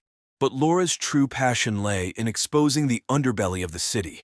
She dug deep into the lives of local politicians, unearthing scandals and shining a light on their questionable dealings. Her investigative pieces, such as the mayor's hidden secrets and the dark side of Ocala's elite, became the talk of the town. The local newspaper, Ocala Gazette, even featured her work on the front page, acknowledging her relentless pursuit of truth. Laura's determination, however, came with risks. She received anonymous threats and warnings to stay away from certain individuals. Yet, she remained undeterred, convinced that the truth needed to be revealed. Her latest investigation involved a prominent car dealership owner, Jonathan Range Rover Reed, who was rumored to have ties to organized crime. Laura delved into his background, following a trail of suspicious transactions and connections that led her deeper into the dangerous underworld. Little did Laura know her relentless pursuit of justice would have dire consequences. On a sweltering July afternoon, she received a tip about a secret meeting between Reed and a corrupt city council member. Determined to capture the evidence, Laura set up surveillance near a local coffee shop, Brood Awakening. As she discreetly snapped photographs, she had no idea that someone was poisoning her, eventually leaving her bedridden and, finally, dead. On the scorching morning of July 12, 2007, tragedy struck the quiet city of Ocala, Florida. At precisely 9 a.m., Jay Wilkie, the husband of renowned journalist Laura Wilkie, made a horrifying discovery that would forever change his life. The day had started like any other in the Wilkie household. The sun beat down mercilessly on the small suburban neighborhood as residents sought refuge in the coolness of their air-conditioned homes. But little did Jay know that this day would mark the beginning of a dark and perplexing chapter in his life. As Jay entered the bedroom, he was met with a sight that would haunt him for the rest of his days. There, lying motionless on the neatly made bed, was Laura, his beloved wife. Her once vibrant eyes were now closed forever, and her body lay still, as if frozen in time. The room was filled with an eerie silence, broken only by Jay's gasp of disbelief. The authorities were immediately summoned to the scene, their sirens piercing the otherwise tranquil neighborhood. As they meticulously combed through the room, searching for any clues that could shed light on this mysterious death, the air was thick with tension and uncertainty. In the days following Laura's untimely demise, the media frenzy surrounding the case reached a fever pitch. Headlines screamed with speculation, and armchair detectives dissected every detail, desperately trying to piece together the puzzle. News outlets like the Ocala Gazette and the Florida Times-Union dedicated countless column inches to the investigation, as the city held its breath, waiting for answers. As the investigation continued, the city of Ocala held its breath, anxiously awaiting the day when the truth behind Laura Wilkie's death would finally be unveiled. But for now, the answers remained elusive, shrouded in a web of secrecy and unanswered questions. In the heart of Ocala, a city known for its picturesque landscapes and vibrant community, a shocking crime took place that would leave the town in a state of disbelief. Laura Wilkie, a respected journalist and fearless investigator, met a tragic end on the scorching morning of July 12, 2007. Detectives Olivia Gressel and Mark Hastur, renowned for their meticulous approach to investigations, swiftly arrived at the scene. The Ocala Police Department was determined to solve this heinous crime and bring justice to Laura and her grieving loved ones. As they entered the house, a sense of eerie calm hung in the air. There were no signs of forced entry, suggesting that the killer had either been known to Laura or possessed a level of cunning that allowed them to gain access undetected. The detectives meticulously combed through every inch of the crime scene, searching for any clue that could shed light on Laura's untimely demise. The house appeared immaculately clean, as if someone had meticulously tidied up after the crime. However, their attention was soon drawn to the cause of death: poisoning. The exact substance used remained a mystery, leaving the investigators puzzled and determined to uncover the truth. With a keen eye for detail, the detectives photographed every inch of the crime scene, capturing potential DNA samples and any other evidence that could potentially lead them to the killer. They knew that in order to solve this perplexing case, they would need to leave no stone unturned. As the investigation unfolded, the town of Ocala was gripped with a sense of unease. The investigation into Laura Wilkie's murder would prove to be a complex puzzle, one that would challenge the detectives' skills and test their resolve. As the summer heat continued to bear down on Ocala, the search for the truth intensified, leaving the town anxiously awaiting the day when justice would finally be served. The initial focus of the investigation turned towards Jay Wilkie, a 49-year-old man who owned a flourishing gardening supply store in Ocala, Florida. Known for his friendly demeanor and charm, Jay was a familiar face in the community, often seen mingling with customers and offering expert advice on horticulture. However, beneath this amiable facade, there were whispers of a darker side. Detectives Olivia Gressel and Mark Hastur, leading the investigation, delved into Jay's relationship with his wife Laura, searching for any clues that could shed light on a possible motive. They meticulously pieced together the puzzle of their marriage, uncovering a history of turbulence and hidden tensions. Friends and acquaintances were interviewed, and a pattern of arguments and heated exchanges emerged. As the detectives delved deeper into Jay's personal life, they discovered a series of text messages exchanged between him and Laura in the weeks leading up to her tragic demise. The messages were from Laura begging Jay to not go near her, something that obviously indicated cracks in the foundation of their marriage. The detectives, determined to uncover the truth, obtained a warrant to search Jay's phone records, hoping to find more evidence that could connect him to Laura's murder. Simultaneously, the investigators scoured the city for any potential witnesses who may have seen or heard something on the day of the crime. They examined surveillance footage from nearby establishments, hoping to catch a glimpse of any suspicious individuals lurking in the vicinity of Laura's home. As the case gained media attention, tips flooded in from concerned citizens, each one meticulously followed up on by the diligent detectives. Days turned into weeks, and the investigation seemed to hit a dead end. The detectives meticulously reviewed every piece of evidence, re-examining the crime scene photographs and the DNA samples collected. They consulted with forensic experts, hoping for a breakthrough that would crack the case wide open. Despite the mounting pressure, Jay Wilkie vehemently maintained his innocence. He hired a high-profile defense attorney who spoke to the media on his behalf, proclaiming his client's unwavering belief that the truth would prevail. Clara Pointer, a 28-year-old co-worker and close friend of Laura Wilkie, emerged as a significant person of interest in the ongoing investigation into Laura's untimely death.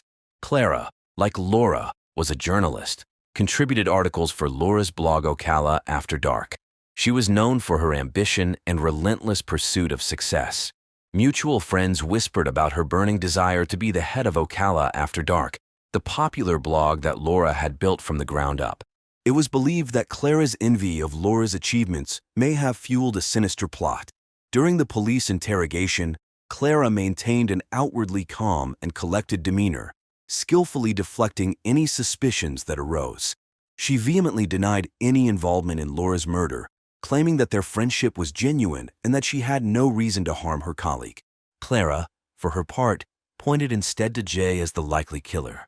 She said Laura was deeply afraid of him, blaming him for the illness that led to her death. Clara said Laura repeatedly told her, "Don't let my husband near me. He wants me dead." However, the investigators uncovered some intriguing details that cast doubt on Clara's innocence. They have obtained surveillance footage from a nearby coffee shop, showing Clara purchasing a bottle of a powerful sedative on the morning of July 12, 2007. The same sedative was found in Laura's system during the autopsy. This evidence, combined with Clara's undeniable ambition and rumored jealousy, raised eyebrows among the authorities. Furthermore, witnesses came forward, claiming that Clara had been overheard making disparaging remarks about Laura's success. One witness, who wished to remain anonymous, reported hearing Clara say, "I should be the one in charge of Ocala After Dark. Laura doesn't deserve all the attention she's getting." Will Clara Pointer's carefully crafted facade crumble under the weight of the evidence against her? Or is there a hidden accomplice who remains undiscovered?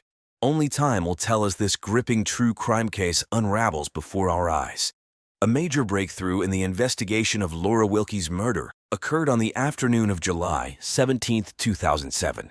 The time was precisely 4 p.m., and the blistering heat of Ocala, Florida, remained relentless. Detectives Olivia Gressel and Mark Hastur stumbled upon a crucial piece of evidence that would send shockwaves through the case. In their relentless pursuit of the truth, the detectives had been meticulously sifting through Laura's digital footprint. It was during this painstaking process that they unearthed a series of emails exchanged between Clara Pointer, a close friend and co-worker of Laura's, and David Yarborough, a private investigator renowned in the Ocala area. These emails provided a startling glimpse into the tangled web of deceit surrounding Laura's murder. Clara, it seemed, had been secretly seducing David to sabotage Laura's investigations. The content of the emails indicated that Laura had hired David to delve into the corrupt underbelly of Ocala's car dealership owner Jonathan, Range Rover Reed, with Clara acting as the intermediary. The detectives were astounded by this revelation. It raised a multitude of questions. What had Laura uncovered that was so dangerous? Who were the individuals involved in this web of corruption? And most importantly, why was Laura targeted? The implications of these emails were far-reaching. They suggested a motive for Clara's potential involvement in Laura's murder. Was she driven by jealousy and a desire to take over Ocala after dark, as rumors had suggested? Or was there something more sinister at play? As the investigation continued to unfold, the detectives were left with a myriad of unanswered questions. What other secrets lay hidden in the depths of Ocala's underbelly? And would they be able to bring Laura's killer to justice? The investigation took an unexpected turn on July 17, 2007, at around 4 p.m., when the Ocala police stumbled upon a series of emails exchanged between Clara Pointer, Laura Wilkie's co-worker and close friend, and David Yarborough, a private investigator hired by Laura to uncover corruption. These emails revealed a connection between Clara and David that raised eyebrows and left investigators scrambling to understand the implications. David Yarborough, a 45-year-old private investigator with a checkered past, had gained a reputation for his resourcefulness and determination in previous cases. He had been involved in Laura's high-profile corruption investigation, which had sent shockwaves through the local political scene. However, whispers began to circulate that David held a personal grudge against Laura for exposing his own misdeeds in the past. As the police interrogated David, his reaction was one of anger and frustration. He vehemently denied any involvement in Laura's murder, maintaining his innocence with unwavering conviction. The investigators delved into David's motives and connections to Clara, seeking to uncover any potential links that could shed light on the case. During the interrogation, David's past came under scrutiny. It was revealed that he had a history of working on high-stakes cases involving corruption and political scandals. Some of his previous clients included prominent figures in the local government, making him a well-known name in the realm of investigative journalism. However, as the investigation into Laura's murder unfolded, David's reputation began to crumble. The police dug deeper into David's personal life, interviewing his acquaintances and examining his financial records. They discovered that David had fallen on hard times in the months leading up to Laura's murder. He had been struggling to make ends meet, with mounting debts and a desperate need for a big break. This revelation raised suspicions about his involvement in Laura's death and added fuel to the growing fire of speculation surrounding the case. As the investigation continued, the police were determined to uncover the truth behind Laura Wilkie's untimely demise. With each new piece of evidence, the web of suspects grew more intricate and the motives became murkier. The clock was ticking, and the Ocala community held its breath, waiting for justice to prevail. In a shocking turn of events, the investigation into the untimely death of Laura Wilkie, the fearless journalist behind the renowned blog Ocala After Dark, took a sinister turn. After days of meticulous detective work, the police uncovered the true mastermind behind Laura's murder, Clara Pointer, a co-worker and friend who harbored a deep-seated jealousy and desire for power.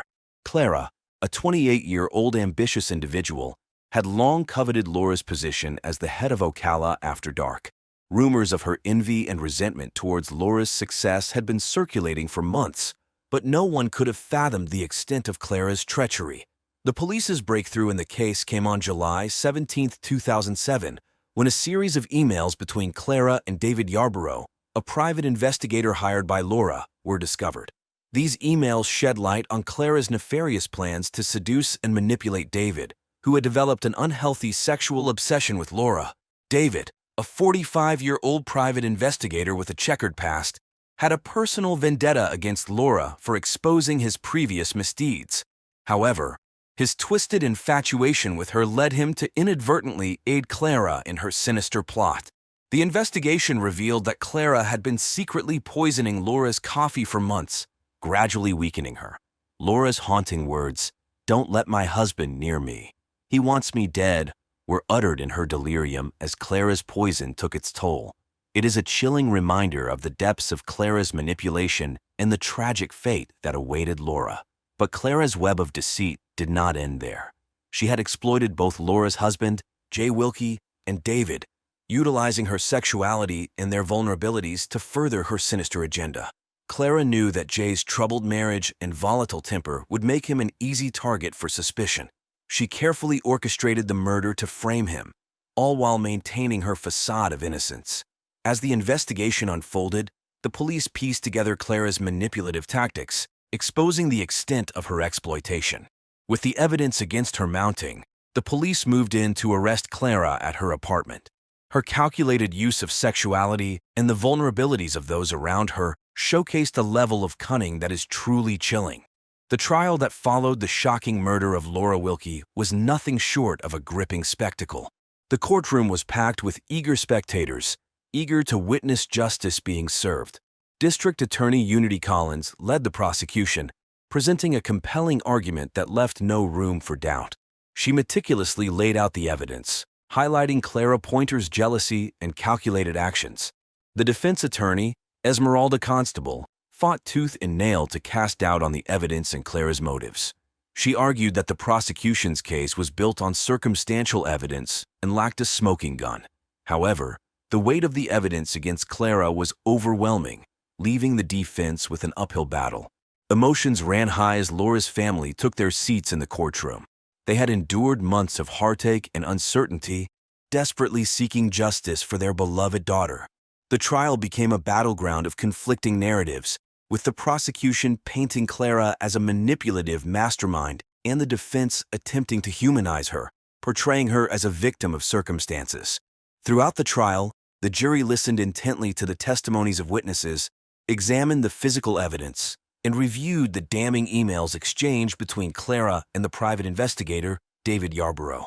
The emails revealed Clara's sinister plans and her attempts to manipulate both Jay Wilkie and David. After hours of deliberation, the jury delivered their unanimous verdict, guilty. Clara Pointer was found guilty of first-degree murder and sentenced to 25 years in prison without the possibility of parole. The courtroom erupted in a mix of relief and anguish as Laura's family and friends finally saw justice being served. The impact of the trial rippled through the community, leaving a lasting impression on the residents of Ocala, Florida. The trial became the topic of conversations at local diners and coffee shops, with everyone weighing in on the verdict and its implications. As the trial came to a close, Laura's family and friends were left grappling with the aftermath. The wounds caused by her untimely demise would never fully heal, but the verdict brought them a sense of closure. They could finally begin the process of healing and moving forward, cherishing the memories of Laura and the impact she had on their lives. In the aftermath of the trial, life took on a new normal for all those involved. Jay Wilkie, Laura's husband, who had been falsely accused, felt a mix of relief and grief.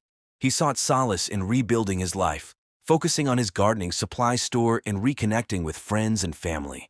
Jay found comfort in the support of the Ocala community, who rallied behind him during the trial. He became an advocate for justice reform, using his own experience to raise awareness about wrongful accusations. David Yarborough, the private investigator who had unwittingly aided Clara Pointer in her plot, was consumed by guilt. He dedicated himself to making amends for his misplaced loyalty. David reached out to Laura's family, offering his sincere apologies and assistance in any way he could. He embarked on a personal journey of redemption, vowing to use his investigative skills for good and help other victims of manipulation and deceit. As time passed, the wounds began to heal, but the memory of Laura Wilkie remained etched in the hearts of those who knew her. The trial had exposed the dark underbelly of jealousy and manipulation, but it also showcased the resilience of a community seeking justice. The impact of Laura's life and untimely death would forever serve as a reminder to cherish the truth and stand against those who seek to deceive. Noah Beasley was a 19-year-old with a shy and quiet personality. Born and raised in the small town of Cottonwood, Arizona, Noah had just graduated from high school in May 2021, where he was known as the shy kid who always carried a guitar on his back. While many of his classmates were preparing for college or starting jobs, Noah was still trying to figure out what he wanted to do with his life. He had a passion for music and dreamed of becoming a musician one day, but he hadn't yet decided how to make that dream come true. Noah lived with his mother, Jenna Beasley, in a modest trailer on the outskirts of town. Their financial situation was tough. Jenna was a single mother who had struggled to make ends meet for most of Noah's life, especially after losing her job due to the economic downturn caused by the pandemic. The stress of their financial difficulties weighed heavily on Noah. He often felt responsible for helping his mother, who was deeply in debt. Despite his quiet nature, Noah had a kind heart. He was the type of person who would go out of his way to help others, even when he was struggling himself. In the days leading up to his death, Noah was in a strange situation. Just a week earlier, he had married Gertrude "Gertie" Hartford, a 65-year-old retired heiress. Gertie was known for her extravagant lifestyle and had been married several times before. She insisted on a grand wedding, which took place at a luxury resort in nearby Sedona. The wedding was over the top, with expensive decorations, a gourmet menu, and a designer wedding dress that Gertie had specially made. Her groom, Noah, however, seemed out of place at the event. He appeared nervous and unsure about the whole situation. The sudden announcement of his marriage to 65-year-old Gertrude Hartford came as a shock to everyone who knew him. Many wondered what could have led the gentle, introverted Noah to make such a drastic decision. Some speculated it was connected to his mother's financial struggles, while others feared he was being manipulated. Noah's relationship with Gertie wasn't just unusual because of their age difference. Gertie was a demanding and controlling person. She often threw tantrums when things didn't go her way, and Noah found himself increasingly overwhelmed by her behavior. He confided in his mother about his doubts and fears, but Jenna encouraged him to stay in the marriage. As a result, Noah felt trapped, torn between his mother's wishes and his growing discomfort with his new life. At the time of his death, Noah was still trying to navigate his new reality. He had withdrawn from his friends and spent most of his time in his new home with Gertie. His dream of becoming a musician seemed further away than ever. He was a young man who had lost his way, unable to see a future that made sense to him. On the morning of October 8, 2021, the peaceful town of Sedona was shaken by a grim discovery. At 8:30 a.m., Marjorie Lane, an 82-year-old neighbor, was out for her daily walk when she noticed something unusual at the luxurious home of Gertrude Hartford Beasley. The curtains were drawn, and the front door was slightly ajar. Marjorie, who had lived in the neighborhood for over 30 years, found this odd, especially since Gertrude was known for her strict routine and usually had everything in perfect order. Curious and concerned, Marjorie decided to check on the house. As she approached, she called out, but there was no answer. Hesitant, she stepped inside and immediately noticed a strong, bitter smell. It was then that she saw Noah Beasley lying motionless on the living room floor. His body was slumped against the couch, and scattered around him were several empty pill bottles, all prescription medications. A half-empty glass of water sat on the coffee table beside him. Marjorie was frozen in shock, her heart racing. She had known Noah and couldn't believe what she was seeing. Fighting back tears, she quickly pulled out her phone and dialed 911, her hands trembling as she gave the operator the address and explained what she had found. When the 911 operator asked her to check for signs of life, Marjorie hesitated but did as she was told. She knelt beside Noah and gently shook his shoulder, calling his name. There was no response.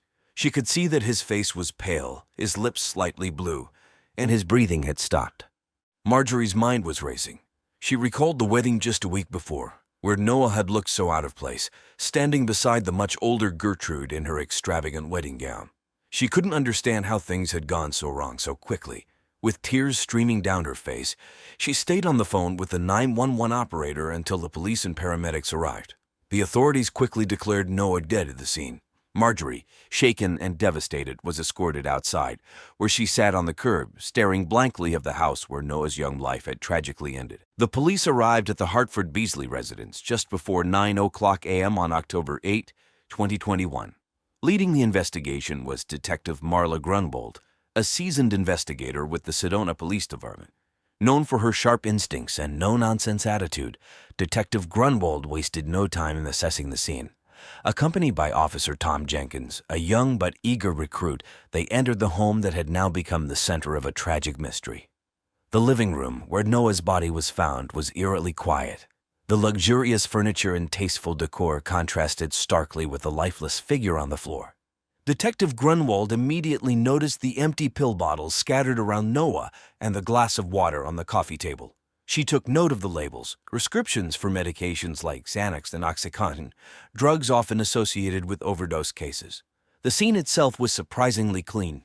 No signs of struggle, no overturned furniture, no blood. It was almost too clean, which raised red flags for Detective Grunwald. The neatness suggested that whatever had happened, it wasn't the result of a sudden, chaotic event, but something more calculated. Detective Grunwald directed Officer Jenkins to begin photographing the scene while she called in a forensics team to dust for fingerprints and gather evidence. The coroner, Dr. Evelyn, arrived shortly after to examine the body. She confirmed that Noah had likely died from an overdose, but the amount of drugs present, far beyond the recommended limit, made it clear that this was no accident. As they continued their investigation, Detective Grunwald's eyes were drawn to a small detail, a wedding photo of Noah and Gertrude on the mantel. In the photo, Noah's expression was distant, his eyes downcast, a stark contrast to Gertrude's beaming smile. It was a subtle but telling sign that all was not well in this Muliad household. The forensics team carefully collected the pill bottles, the glass of water, and any other potential evidence. They also noted a faint smell of perfume in the air, a scent Detective Grunwald recognized as something Gertrude was known for, a signature fragrance from an upscale brand, Channel number 5. By the time they finished, Detective Grunwald had a growing sense that this was more than just an overdose. The evidence pointed to foul play, and the investigation was only just beginning. As the investigation into Noah Beasley's death deepened, the police turned their attention to the most obvious suspect, Gertrude "Gertie" Hartford Beasley, Noah's 65-year-old wife. Gertie was a well-known figure in Sedona, infamous for her extravagant lifestyle and commanding personality. Born into wealth, Gertie had been married multiple times, each union ending in a bitter divorce. Gertie was obsessed with staying youthful and was legendary for her tantrums when things didn't go her way. Her reputation as a Bridezilla was well-earned, as she demanded nothing but perfection from everyone around her. When Detective Marla Grunwald and Officer Tom Jenkins arrived at Gertie's home later that afternoon, they found her lounging by the pool, just a few feet from where her husband died, sipping on a mimosa and flipping through the latest issue of Vogue. Despite the tragic circumstances, Gertie seemed unnervingly calm. Dressed in a designer kaftan and oversized sunglasses, she exuded an air of indifference that immediately caught Detective Grunwald's attention. Gertie greeted the officers with a smile, but it didn't reach her eyes. When asked about the events leading up to Noah's death, she explained that she had gone to bed early the night before, leaving Noah in the living room to play his, quote, computer games. She claimed that when she woke up that morning and didn't see him in bed, she assumed he had slept on the couch. She expressed surprise and some sadness upon hearing of his death, but didn't seem particularly distraught, as if she had heard a friend's vet had passed away. During the interrogation, Gertie's story remained consistent, but her lack of emotion raised suspicions. She was cooperative but distant, answering questions with rehearsed precision.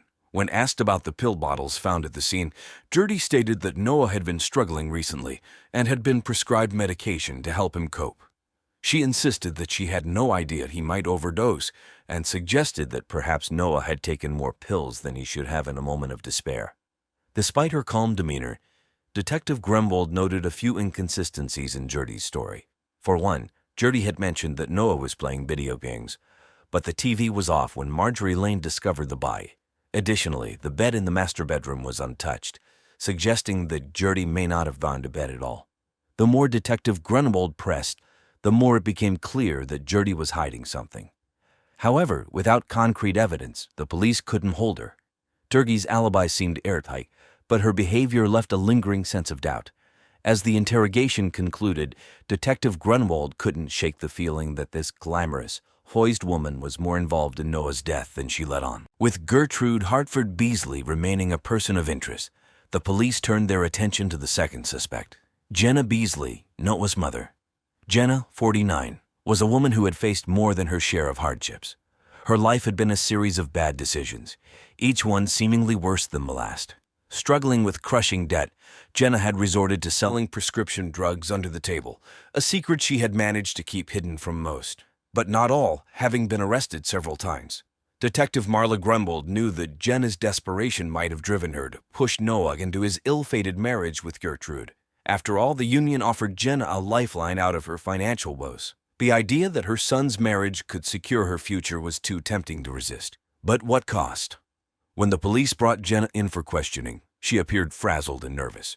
Dressed in faded jeans and a worn t-shirt, she was a stark contrast to the polished image of Gertrude.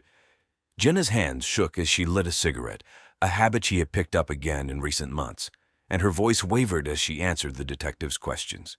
Jenna admitted that she had encouraged Noah to marry Gertrude, painting it as an opportunity he couldn't pass up.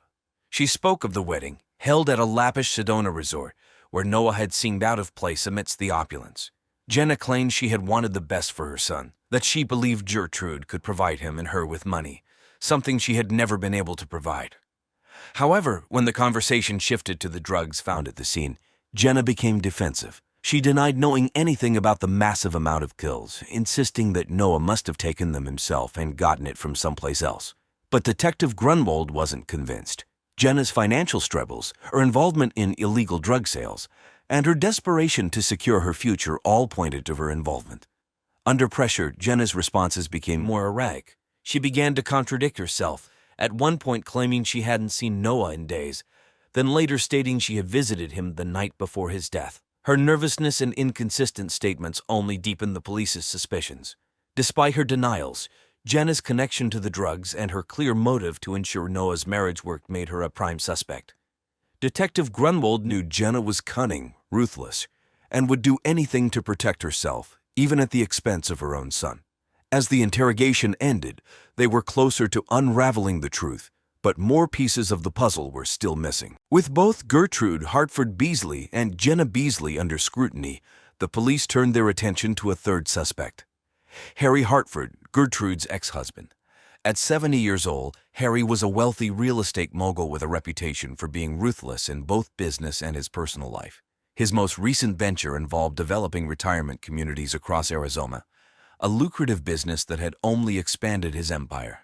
Harry's relationship with Gertrude had ended in a bitter divorce just a few months before she married Noah.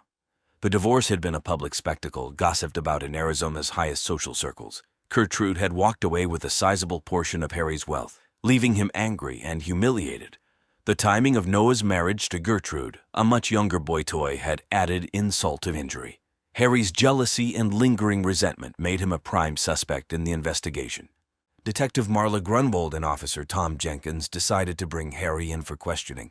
When they arrived at his sprawling estate, they found him in his home office, surrounded by legal documents and architectural blueprints. Harry greeted them with a firm handshake, his demeanor confident and controlled. Unlike Jenna, who had been nervous and agitated, Harry was calm and collected, almost as if he had been expecting their visit. During the interrogation, Harry was cooperative, but his answers were carefully measured. He admitted that he was angry about Gertrude's new marriage, describing it as a slap in my bleeping face. However, he denied any involvement in Noah's death. Harry explained that he had been busy with his business and had little contact with Gertrude or Noah since the divorce. When asked about his whereabouts on the night of Noah's death, Harry provided a solid alibi. He claimed he had been at a business dinner in Phoenix, meeting with potential investors. Several high-profile attendees could vouch for his presence, making it difficult for the police to challenge his alibi.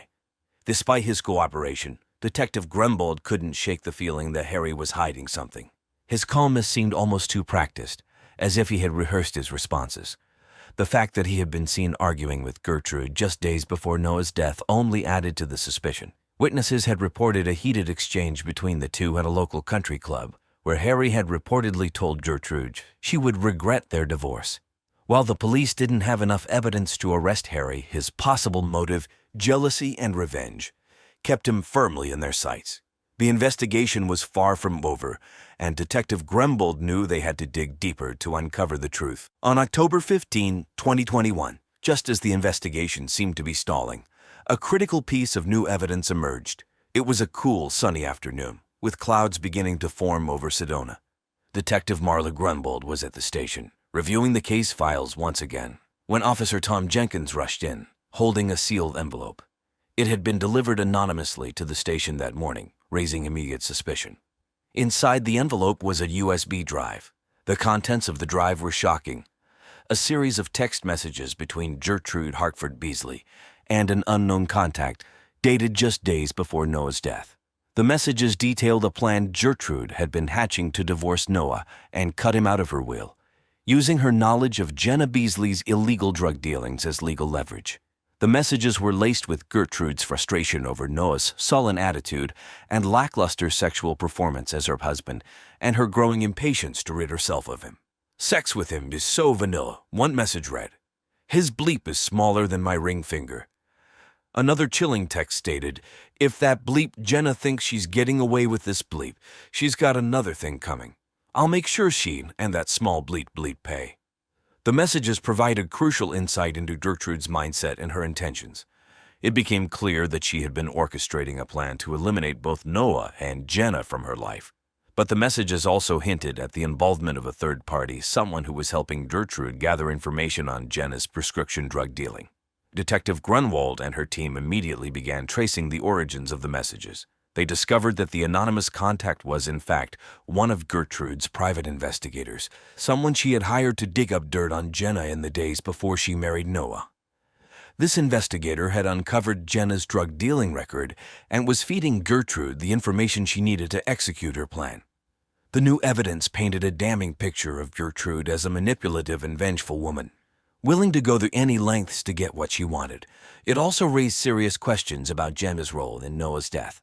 Had Jenna learned of Gertrude's plan and acted out of desperation, or was she merely a pawn in Gertrude's twisted game? With this fresh evidence in hand, the police intensified their focus on both Gertrude and Jenna. The investigation took on a new urgency as it became clear that the truth was far more complex than anyone had initially suspected. The pieces were starting to fall into place, but the full story had yet to be revealed. On October 20, 2021, as the investigation neared its breaking point, Detective Marla Grunwald received a breakthrough. After analyzing the text messages found on the USB drive and cross-referencing them with phone records, it became clear that Jenna Beasley, Noah's own mother, was behind the deadly plot. Jenna had been using her son as a sexual pawn, driven by desperation and greed. The police now had enough evidence to arrest her.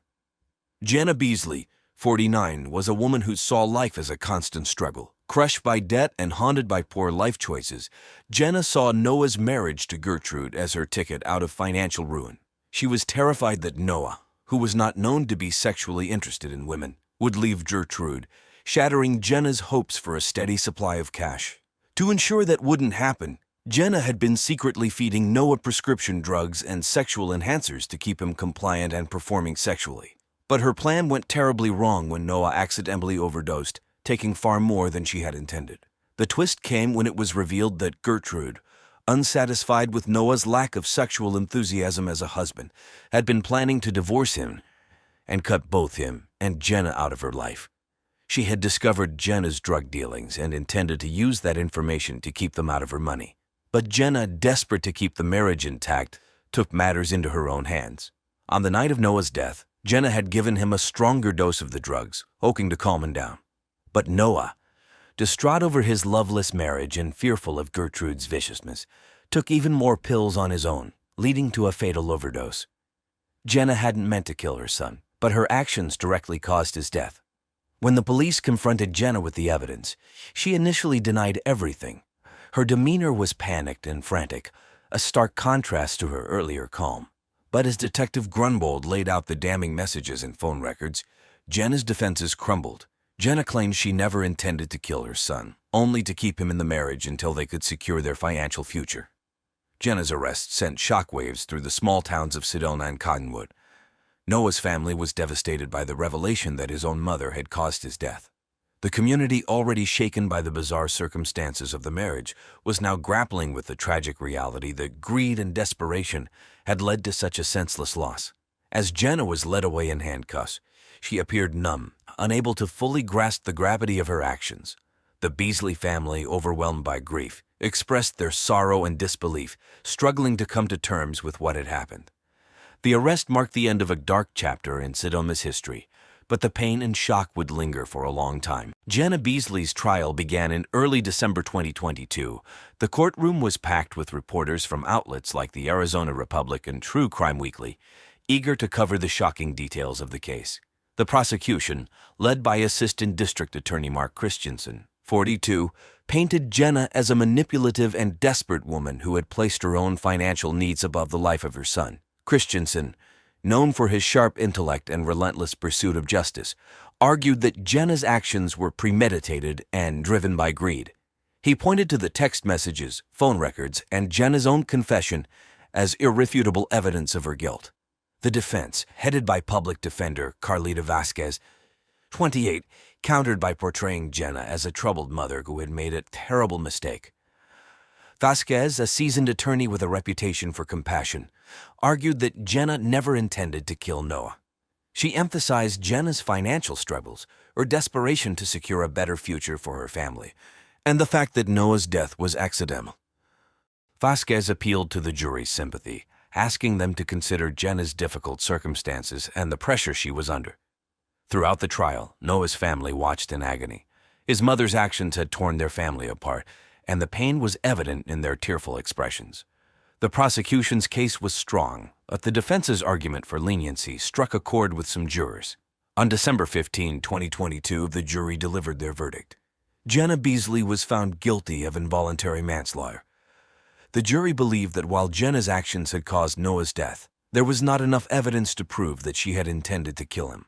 The courtroom was silent as the verdict was read, with Jenna showing little reaction, her face pale and expressionless. The judge sentenced Jenna to 10 years in prison, with the possibility of parole after 5 years. The sentence was met with mixed reactions. Some felt it was too lenient, given the tragic loss of Noah's life, while others believed it was fair, considering Jenna's desperate circumstances. For Noah's family, the verdict brought little comfort. They were left to grapple with the reality that their loved one was gone, taken by the very person who was supposed to protect him. The town of Sedona, too, was left to process the disturbing events that had unfolded in their midst, a stark reminder of how greed and desperation can lead to unthinkable actions. In the months following Jenna Beasley's sentencing, the impact of the case continued to resonate deeply within the Sedona community. The trial had left a lasting mark on everyone involved, from the Beasley family to local residents. Jenna Beasley was sent to the Arizona State Prison Complex in Perryville, a high-security facility located near Phoenix. In prison, Jenna faced a challenging environment. Her case had received significant media attention, and she was often the subject of gossip and judgment from fellow inmates. The prison system offered her limited opportunities for rehabilitation and support, leaving her to reflect on the tragic consequences of her actions. Jenna spent her time participating in prison programs aimed at addressing substance abuse and mental health issues, hoping to find some sense of redemption and prepare for her eventual release. Despite the turmoil, life in Sedona gradually returned to normal. The town held a memorial for Noah at a local park, attended by friends, family, and residents who wished to honor his memory. The event featured live music and speeches celebrating Noah's life and dreams. It was a somber reminder of the young man whose life was cut short, and it offered the community a chance to come together and support one another. As for the media, coverage of the case eventually faded, making way for new stories and developments. However, the impact of Noah's death and the subsequent trial continued to serve as a poignant reminder of the consequences of desperation and greed, affecting everyone who had been touched by the tragic events of October 2021.